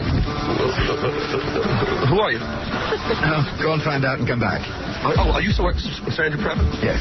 Oh, can I ask you a question? I have some questions for you, please. I'm sorry, sir. Yeah. WXOK Radio, we're big fans of you guys. Thank you very much. Let me ask you a question. Why is everyone so afraid to badmouth that great robber, Woody Allen? Oh, get away from me, you and your jerky questions, you bloody fool. Thank you. Thank you, sir. Jesus, he's a party. You're listening to a man who makes Sir Andre look downright jolly. Howard Stern. Right now on our phone is Wally George. The last time we talked to him. Got into a screaming match. Yeah. But from what I read in the Inquirer, Wally shouldn't be screaming at me. Now, let's see if Wally can handle himself civilly and stop all the shenanigans and charades. Wally has a TV show in California. Most people don't get to see it because it's sort of like I think Wally pays for the airtime himself. Is that right, Wally? Howard, let's not scream at each other here. Now, first of all, let's get this one thing straight. I'm not a local talk show host. Well, you are. I am syndicated in 168 cities. On Channel America television, satellite. Tell everyone what Channel America is, for real. Be honest for once. I get mail from everywhere in the country. I am seen internationally. All right, we're not here to argue whether or not you are actually known, okay? I am on 168 stations, Howard. And I am sure that Gary Delabate, my producer, makes more money than you. Oh, I don't think so. Well, let's be honest and say that you're not a high-paid television personality. Well, you don't know that. I happen to own half of my show, and I get half of the local and national revenue that comes into my program, so I'm doing very well. What national sponsor do you have? I have all kinds of sponsors that are handled by Channel America. What national sponsor do you have? I have Name no one. idea what the national sponsor. Name one. They sell the accounts and they send me half the money. Half of nothing is nothing. No offense. I mean, you got to recognize your place in show business. It's not a great show business, Howard, is one of the best-known talk show hosts in America. Okay. People know Montel Williams better. They do. Wally George is not a household name.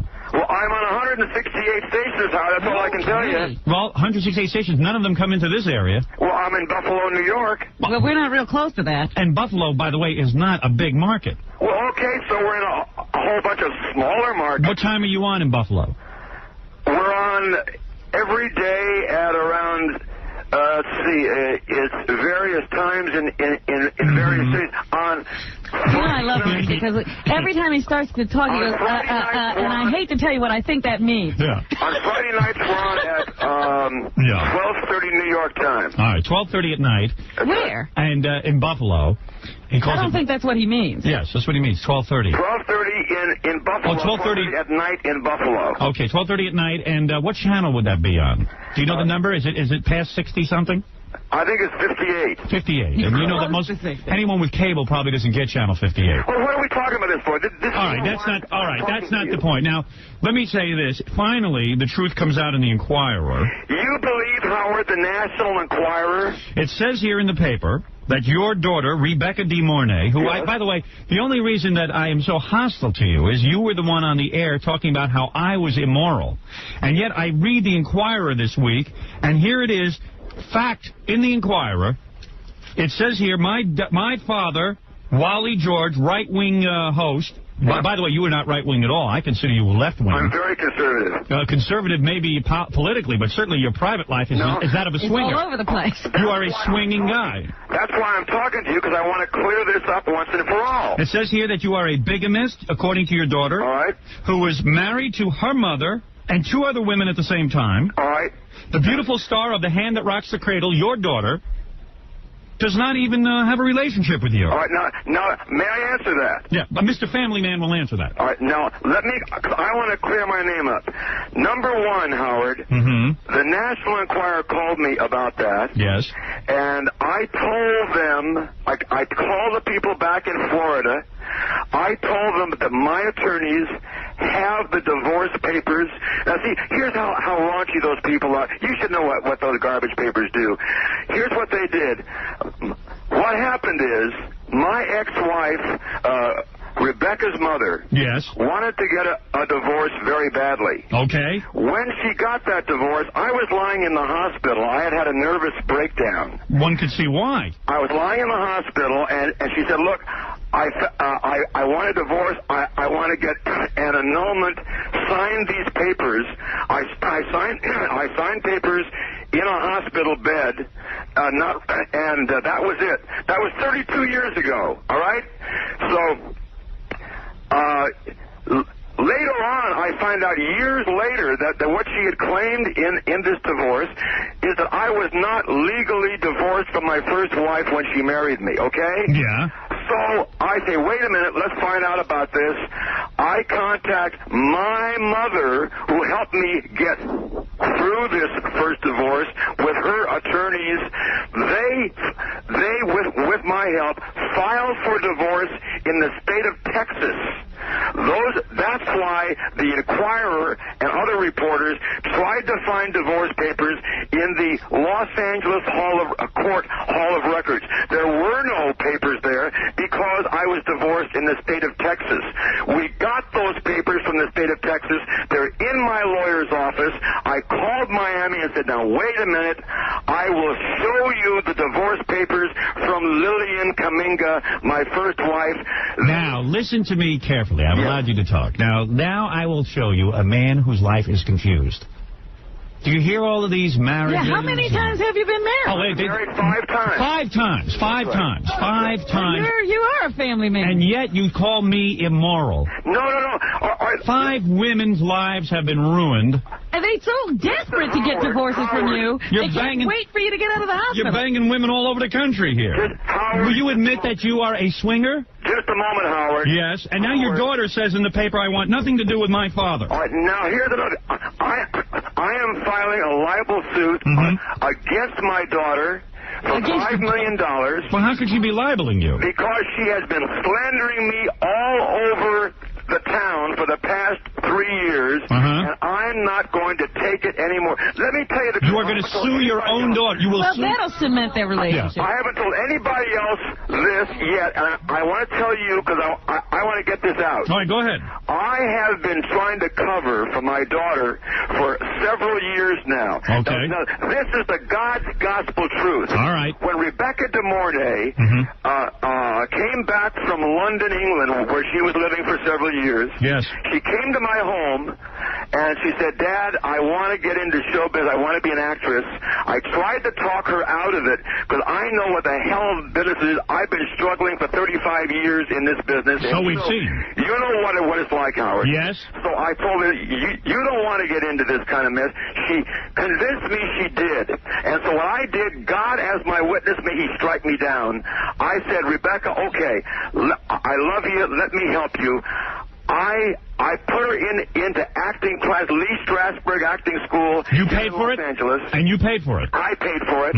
I let her stay with me in my place, and then I rented her an apartment in West Hollywood. So why did your daughter turn on you if you did all this? Here's what I want to explain to you. Yes. I put her in school. I rented her an apartment. I paid for her groceries. I gave her spending money.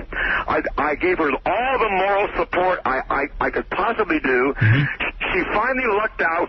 She never had done a film in her life. She read for Risky Business. Right. She got the part. Amazing. She got the part. Never had a picture in her life. Right.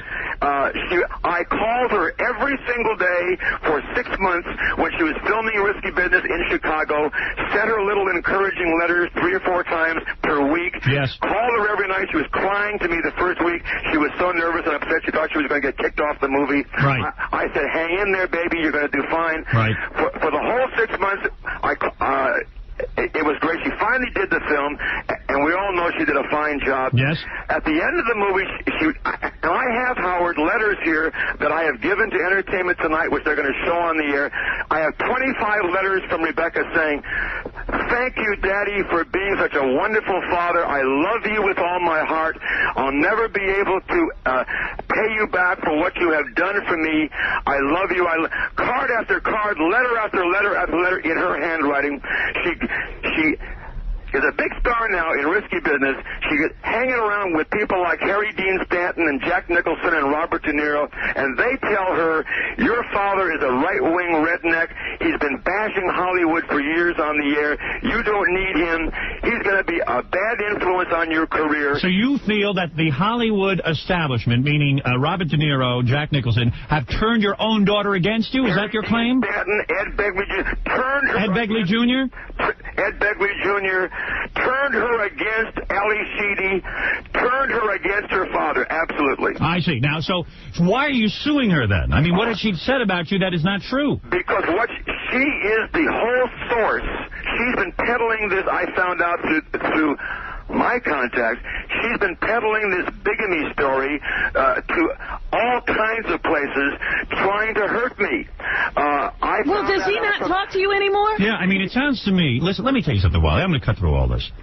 It sounds to me like you've got a life that is the wackiest... They ought to take that to the big screen. Why? Your life, because it is wacky. It's wacky. Why is it wacky? All right, now let me sit down, Howard. I've been married 5 times. Right. I have gone in my entire life.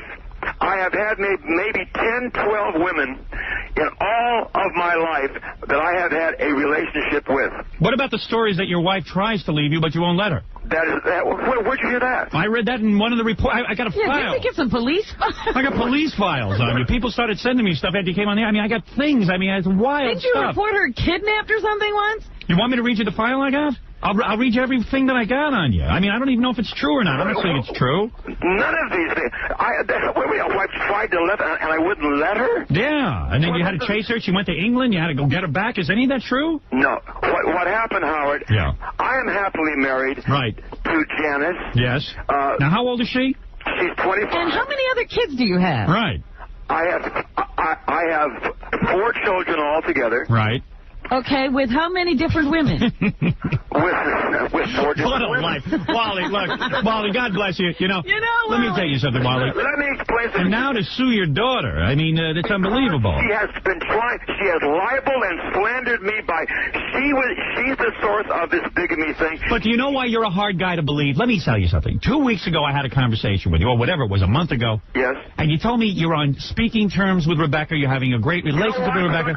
And now you tell me you haven't been talking. I was trying to make excuses for her. Right. That's why. I see. I've been lying for Rebecca. Now, let me tell you one thing else. She's embarrassed by you. You've had all these different children with different wives. She's embarrassed. No, listen. That's what's going on. No, it's not, Howard. Then why was she so close to me all during the time? She needed money. She needed money. She squeezed it out of you. She figured to get something from you. No. I'm telling you. That's how these kids are. Girl, we were very, very close. You mean you visited her? You visited. When she came back from England and she was 18, we were as close as a father and daughter could possibly be. How long was she in England and you didn't see her? She was in England for about 5-6 years. Yeah, all right, but Wally couldn't get... I'll give him that. These are very formative years. Well, that's true, but Wally couldn't get to England. That's not the point. But the point is that Wally, you can't start a relationship with someone at 18. She didn't fleece you, but she got some money out of you, that's all. No, she got love and encouragement. I'm sure you loved and encouraged her, and she was But she doesn't feel it for you. She doesn't feel a relationship for you. Well, she certainly let me think she did. I have 25 letters from her that she wrote over the past 13 years telling me what a wonderful father I have been to her. Mm-hmm. And I can show you the letters. But Molly, she's an actress. What's the date on the last one? Yeah. I mean, Molly, she's an actress. She's acting to get, she had to... What's the date on the last letter? The date of the last letter is 1989. Well, really? Well, that's interesting. She was having a little lull in her career. So what do you think it is? In other words, deep in her heart, she loves you. I think she does. But to her Hollywood friend, she wants to appear like she has nothing to do with you. That's what I think. But why would she plant these? You could just not call. Why would she plant these stories? Because she wants to hurt my career. Do you know what she said to me once? She called me once, or rather, I got the message through her friend Harry Dean Stanton, and she said, he said to me, Wally, if you want to get back on good terms with your daughter, what you have to do is give up your show. Oh, my. And I said, come on, Harry. Yeah. I never said that to her when she did the nude scenes in Risky Business. Right. People gave me holy hell about that, Howard, and other films that she's made with the nudity, and I made excuses for her. I said, this is her business, and she has to do this. She's an actress. So I called Rebecca, and she said, Dad, people are always on my back. The reporters are on my back saying you're a right-wing redneck, you know, this kind of thing, and it's embarrassing to me. And I said, all you have to do, Rebecca, is say, look, that's his gig. I don't believe anything he says, but he's my father, and I love him, period. Right, that would be the end of it. But she puts me down. Well, listen. She wants me to give up my program to prove that I'm a good father to her. What is this? Okay, I've been lying for the past 4 years. Do you know that my loving daughter, when my mother, and this hurts me now, you know what I'm saying, I'm being honest as I can be to you, Howard. Yes. When my mother, 3.5 years ago, was lying on her deathbed, dying, Rebecca's grandmother, who loved her and was proud of her, called me and said, I want to see Rebecca. I called Rebecca at home and said, your grandmother wants to see you, and she said, I haven't got the time, I don't want to do it. And I said, your grandmother is dying. And she said, I'm sorry, Dad, and that was the end of it. I had to go back to my mother. Let me tell you what's in her head. She probably feels you really want to have something to do with her now because she's a big star. That deep-seated hostility from broken families like yours, that she's saying, you know what, he didn't really want to know me when I was young. This is her perception. Whether or not it's true or not, I don't know. But she has these feelings. Plus, and now, we don't know what she was told by her mother. And now she's independently wealthy. And she's saying, you know what? I don't want to see this grandmother. This grandmother wasn't there for me when I was young. I don't care if she's dying or whatever. She just wants to have some celebrity show up at her door. This is what's going through her head. Let me just tell you. But it's her grandmother. It's not her grandmother. She hardly ever saw her grandmother. Howard, do you want to know something? Grandmother means in name only. If you don't know the woman, it's just going to visit a stranger. Say, hi, Grandma. Who are you? If a stranger calls you who happens to just be a fan... Wally, let me tell you something. What you have got to realize is this is hardly a daughter. You hardly had time with her. When she was an adult already, you had a relationship with her a little bit. So, she really doesn't need... She doesn't really need to go... How old were you when you divorced... How old was she when you divorced her mother? Well, the point is...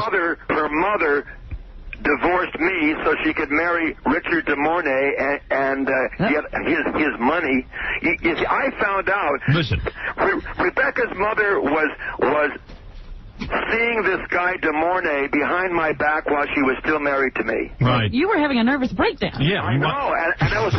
Why were you so nervous? Why I had the nervous breakdown is the reason I had the nervous breakdown is I found out through mutual friends that she was seeing de Mornay behind my back.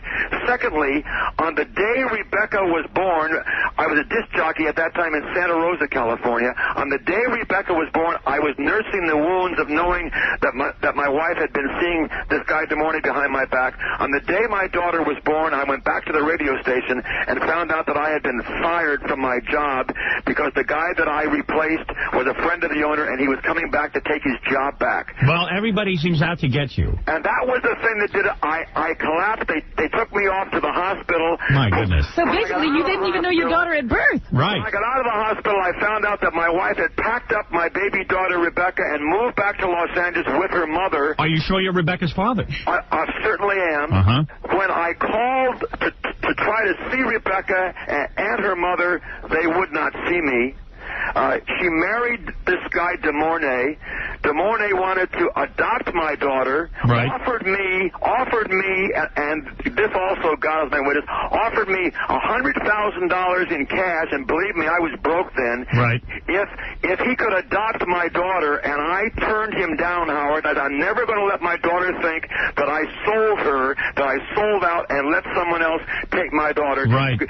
And then after de Mornay died, and Rebecca was about 4 years old, her mother called me and said, I think maybe she should see you now. She should see her father. I went up, and for 3 years, I visited my daughter every single weekend until she was almost 7 years old, and we had a very close bond bonded relationship. I used to sing to her, Daddy's Little Girl. Every time I saw her, I was working in a nightclub. I sang that to her from the stage, and she never forgot it. Oh, I would never forget that. Harry Dean Stanton called me one time to show you there is a relationship there. He was in the bathroom shaving, and he started to sing Daddy's Little Girl, and she came running into the bathroom and said, why are you singing that song? And she was very, very shaken. And finally he said, what's the matter with you? Wally, would you like to sing that to your daughter right now? She's probably listening. No, I would not. I see. She said, that's the song that my father used to sing to me. We had a very close relationship. When she came back at 18 years of age, I gave her everything. What is it? There were a lot of gaps in there, though. Yeah, let me tell you something. What is it you want from your daughter? You want her to stop saying that you're a bigamist? No, I want her to stop libeling me. Right. When I know I have never done one damn thing against the law. I married these people, Howard, these women. I tried to make it work 5 times. I married them. Wally, what is the problem with you and women? Why are women constantly leaving you? Why do you have such bad judgment? I mean, you have terrible judgment with women. Let me tell you, first of all, why I married them. I married them because truthfully, I thought it was the decent thing to do rather than shack up with them. Here's where my fault has always why can't you stay with one woman? So you shack up, and what is this? Why do you have to hop from bed to bed? Shack up, I thought the right thing to do was to marry the person. Right. I believe in marriage. But you don't believe in marriage. You keep leaving them, or they leave you. Here's where I... Do they all leave you, or do you leave some of them? Some of them have been mutual. I see. And the reason... Are you hard to live with? Here's the reason that they've all given me. But don't you think that's an indication that you have some personality quirks that are unbearable? Maybe that's what your daughter sees in you. No. Here's the reason... Maybe you're not the perfect guy. Here's the reason all of my marriages have failed. Right. And I've had a problem with this. I've been on the air since the age of 14. Yes. As a disc jockey. My career has always come first. I've always worked very long hours, and this is what has ruined my marriage every single time. That's why I'm not going to let it ruin this marriage. But Wally, you work so hard on a career that isn't all that spectacular. I was going to say, that could be the drawback, that they see you not getting. I mean, maybe put a little more effort into your personal life. I've worked very hard on my career. I love the thing that I'm doing. I love the job that I'm doing. I have been well compensated. I'm doing very well. Let me just say, let me wind this up. Let me just say that obviously you are a father in pain. Yes, I am. All right, we understand. She says you were married to 2 women, though, Wally. Where's the other woman? You told us about one. Well, let me tell you something. I don't know how a woman would be married to Wally. I listen to Wally 15 minutes. I can't take it. That's what I'm saying. But Wally has his... Listen, obviously Wally has some sort of relationship I wish problem. I could spend a day with you. I could figure out exactly what your problem is. Oh, I would love to. I think they ought to do a documentary on Wally, but they ought to hide the cameras. But certainly, I understand Wally's embarrassment here. His daughter is constantly going around bad-mouthing. It's embarrassing for him. It's a daddy dearest kind of thing. It is. And listen, Wally... Howard, it is not embarrassing. It is more hurting than anything else. All right, but listen, there's a lesson to be learned here, Wally. With all the mishigas in your life, you should certainly stop casting stones and calling others immoral. No, here's where you're wrong, Howard. When I have chastised you, and I have done it on the air, I have called you names, I have criticized for what you are doing on the air. I have never criticized anybody for their personal life. I may think you do... There's no difference between personal life and on air. What you are is what you are. Remember that. There's no such thing. That's Hollywood talking, Wally. No. What you do in your personal life, I couldn't care less. But what you do on the air with people like Andrew Dice Clay, when you come on the air and say dirty, filthy, raunchy things... Oh, come on, get with it. It leads Wally to divorce court, Howard. Yeah, it makes Wally crazy, and then he goes and marries someone and dumps him. Let me tell you something. Marrying 5 different women is horrible. I criticize people like you for what you do on your program. And I criticize you for what you do in your personal life. That program I don't even get to see, so I can't criticize you for that. What you do in your personal life is none of my business, and I couldn't care less. Oh, yes, it is. But I do criticize you for what you do on the air. Well, I criticize you for both. Okay, fine. That's it. Now, listen. I will be interested in finding out how you resolve this, Rebecca, because when this airs in California in about 3 hours, I am sure she'll be calling you. And let me know how it works out. Yeah, we'll be waiting to see the outcome of the court case. Yes, and believe me... Let me say one thing. Yes. Let me say one thing. I love my daughter, and I'm proud of her, and I will always love her, but she has hurt me more than I can tell you. And all I want her to do is to tell the media, look, I've made some bad mistakes, and this is one of them, and I love my father, and I appreciate the things he's done for me, because right now, if she is hearing this in Los Angeles, let me tell her, I couldn't be a prouder father. She's a wonderful actress, but I think I am primarily responsible for helping her to get where she is today. Well, let me, who knows about that, but just because you gave her a little seed money doesn't mean anything. I put her into acting school, got her... That doesn't mean anything. And I got her first pictures taken for her, got her resume printed. I did a hell of a lot. So you were like an agent. You were like an agent. Don't say that you're responsible. You just, you got seed money. In return. Seed money. I asked for nothing except in return. undying gratitude. Right, undying gratitude. Let me tell you something, Wally. Life is meant to be simple. Life is meant to be... Watch the Ingmar Bergman movie where they sit there at the end and life turns out to be a picnic where people just sit around and eat cherries and cream. You have got to simplify your life, my friend. Can I say something very seriously? Yes. You have what? To you, Howard, let me tell you something, and I mean this. I criticize you for the way you do your show, and for the things you say on the air, but I want to tell you seriously, I admire you, of course, for the entertainer that you are, because you put on a hell of an act. I am. Let me tell you something about get down to it. I am the greatest radio guy, television guy that ever lived, and I am your hero. I am what you would like to be. And I don't like what you... I don't... No, you love what I do. Like you love it. You love it, Wally. You love it. Wait. You love it, and don't lie. Don't lie. I don't like what you say on the air. It offends me greatly, but I think you're a great showman. Well, thank you very much, and I wish you luck in straightening this now another personal problem. Okay. I wish you luck in it, and let me know what happens. I'll call you back. Wally George, ladies and gentlemen. Thank you, Wally. Okay. Bye-bye. Imagine that. Imagine him calling me immoral. Oh, dear. I like what you do on the air. It's off the air. I don't care what you do. He's got to keep his wife's name on the refrigerator so he remembers who it is. That's all. That's a guy with a problem. All right? And it's all self-created. Because people are in confusion. Now, here's a guy who goes on TV going to lead people. He's going to tell everybody how to live their lives. And yet he is in confusion. We're going to take a break, Robin, from that very exhausting phone call. Yeah, it's very difficult sorting out the life of Wally George. By the way, I saw you were trying to go and find out about wife number 2, 3, 4, and 5, but I'm going to tell you something. The show is not long enough. Well, you know, she says he was married to 2 other women besides her mother. Yeah. He's talking about 1 divorce decree. Yeah, let me tell you something. We did not even scratch the surface there. In fact, Gary, I kept calling for my file on Wally. We have a big file. I guess you didn't hear it. No, I didn't know. I kept screaming for the file. The file. I need the file. I said, Wally, there's a million things I got on you. I couldn't get the file in here. No, we'll get him back. All right. We will be back right after these words. His name is Howard Stern. He's the bad boy of Morning Drive Radio with a mouth that his mommy should have washed out with Willa. The Howard Stern Radio Show. Howard Stern.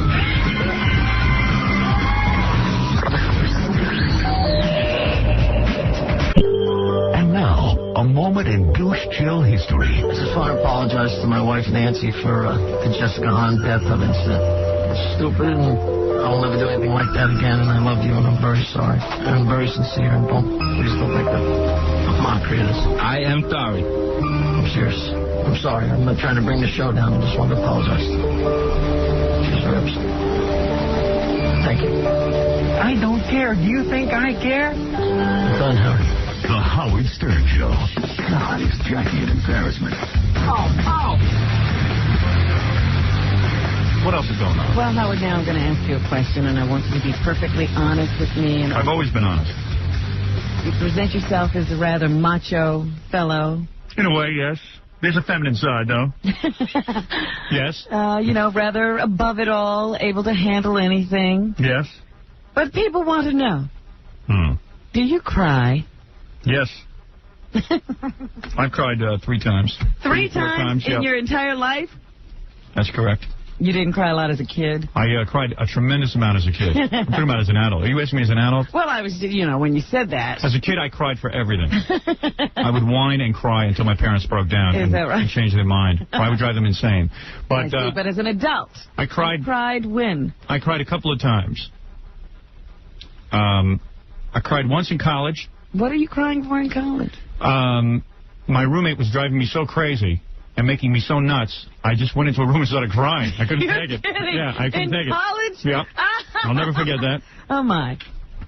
I cried as an adult when my grandfather died, and I did not go to his funeral, and a couple of days later I felt guilty. So guilty that I cried. And the only other time I think I cried was when I realized that I have Fred forever. I don't seem to be able to get rid of him as a radio partner. They're still home. And I came to that realization about 5 years ago. No, I cried when my grandfather died. Not when he died, but when I realized I should have gone to his funeral. I made a mistake. I should have gone. It was wrong not to go. I love the guy. I should have been there.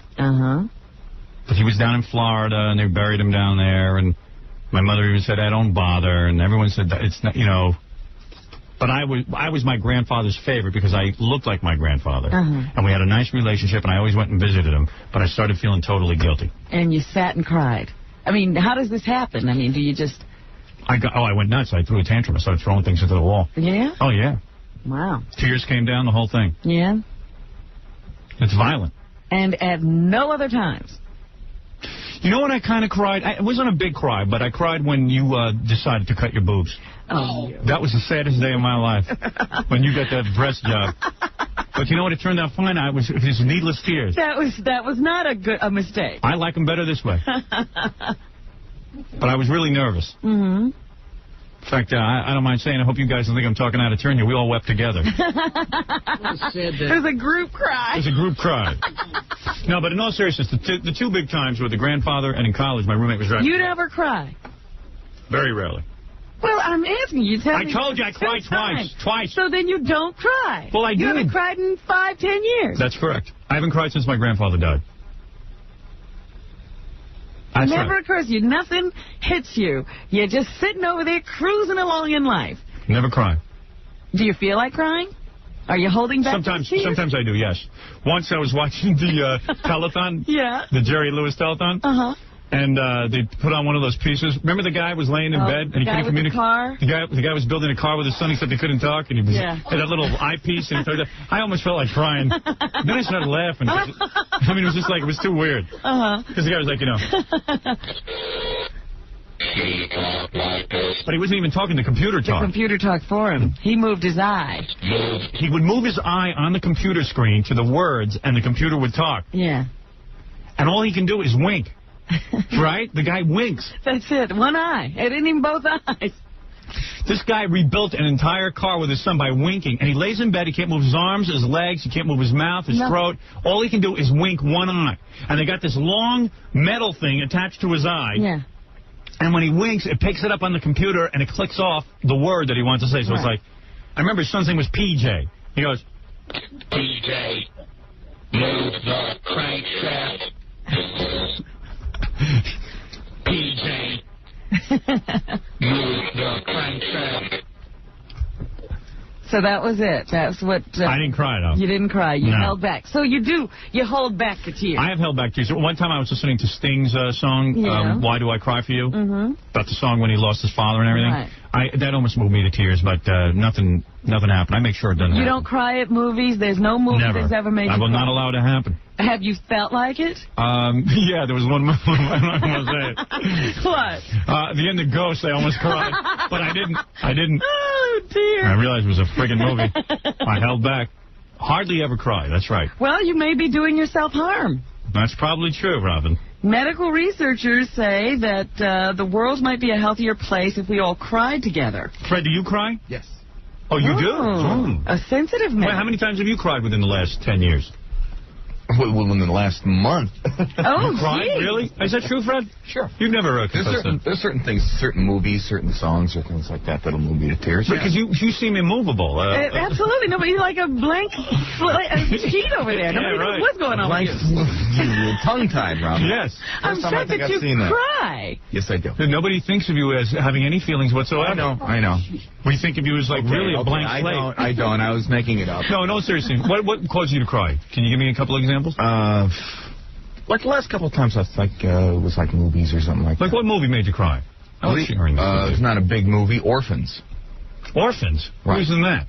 Matthew Modine and Kevin Anderson. And you started blubbering at the end? It's not a great movie, but the ending in the movie is heart-wrenching. So. What happens?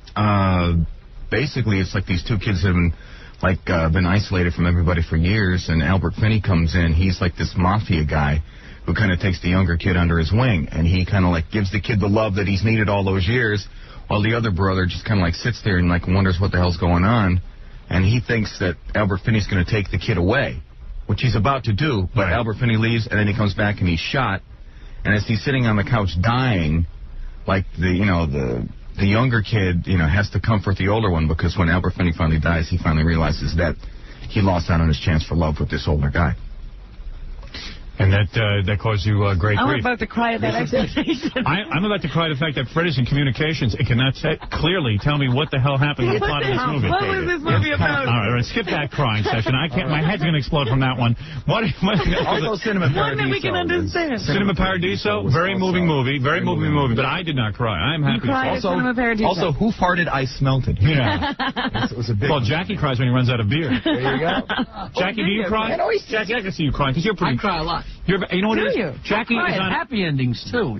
I think Jackie mostly cries over his own career. That's the basis of it. No, but Jackie strikes me as a volatile kind of personality. Like when he drinks a lot, and he's on a lot of highs and lows. Yes. Highs and lows. You cry, Robin. I know that. Of course. When's the last time you cried? Let's see. The last time I cried. She brought up a good topic today. Jackie, when is the last time you cried while Robin thinks? Yeah.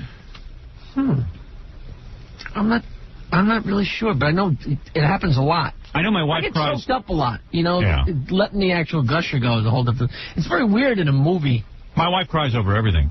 Yeah, I'm sort of I cry a lot too, even if it's touching. It doesn't have to be sad. Right. Like, what did you cry over last? I probably was a movie or something. Really? Even movies I don't like. If it's just like Fred. The ending will get me. Yeah. Anybody crying in real life? Anybody having any real life experiences anymore, or are you crying in movies? When you think about things from your past. I cry at TV shows. Really? I think it might have been a TV show. But you're not crying at the movie or the TV show. It's hitting nerves. Yeah, right. I know exactly what it was. It was The Wonder Years. Really? Well, you know what? That is the feminine side of you. All right, let's take a break. Wonder Years. What episode was that? It was the wedding. Commercial. The wedding of the girl. I see. In the family. And they were all standing around in a circle having one of those hippie weddings. And I'm standing there crying. Oh, Jesus. Look at Fred's crying. You're crying. Whole crew's emotionally wrecked.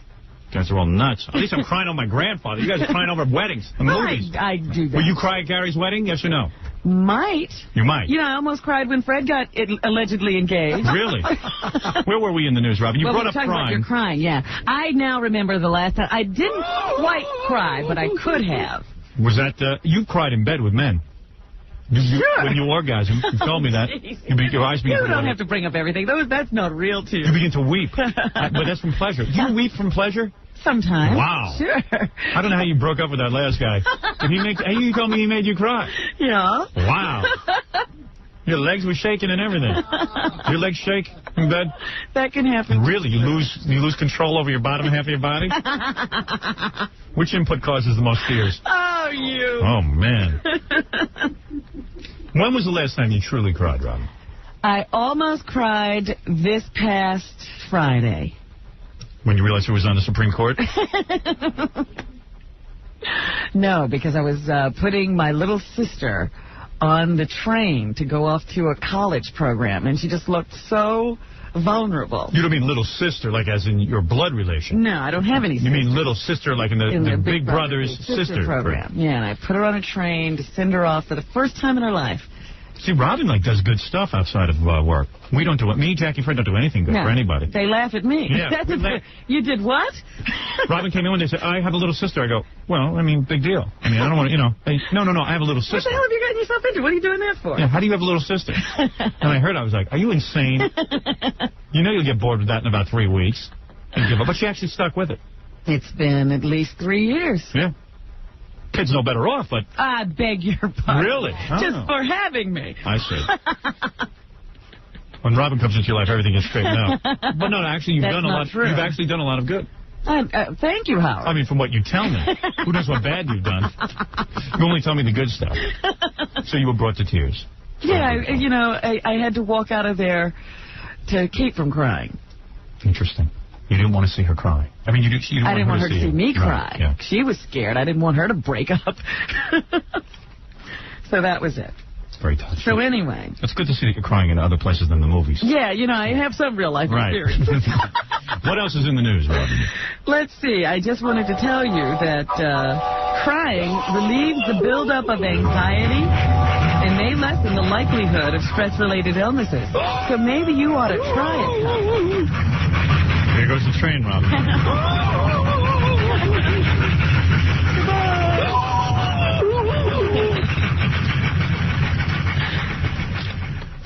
There goes I'm the train. a sensitive source. All right, you. All right, well, listen, we'll be back right after these words. Howard Stern, the bad boy of launch radio.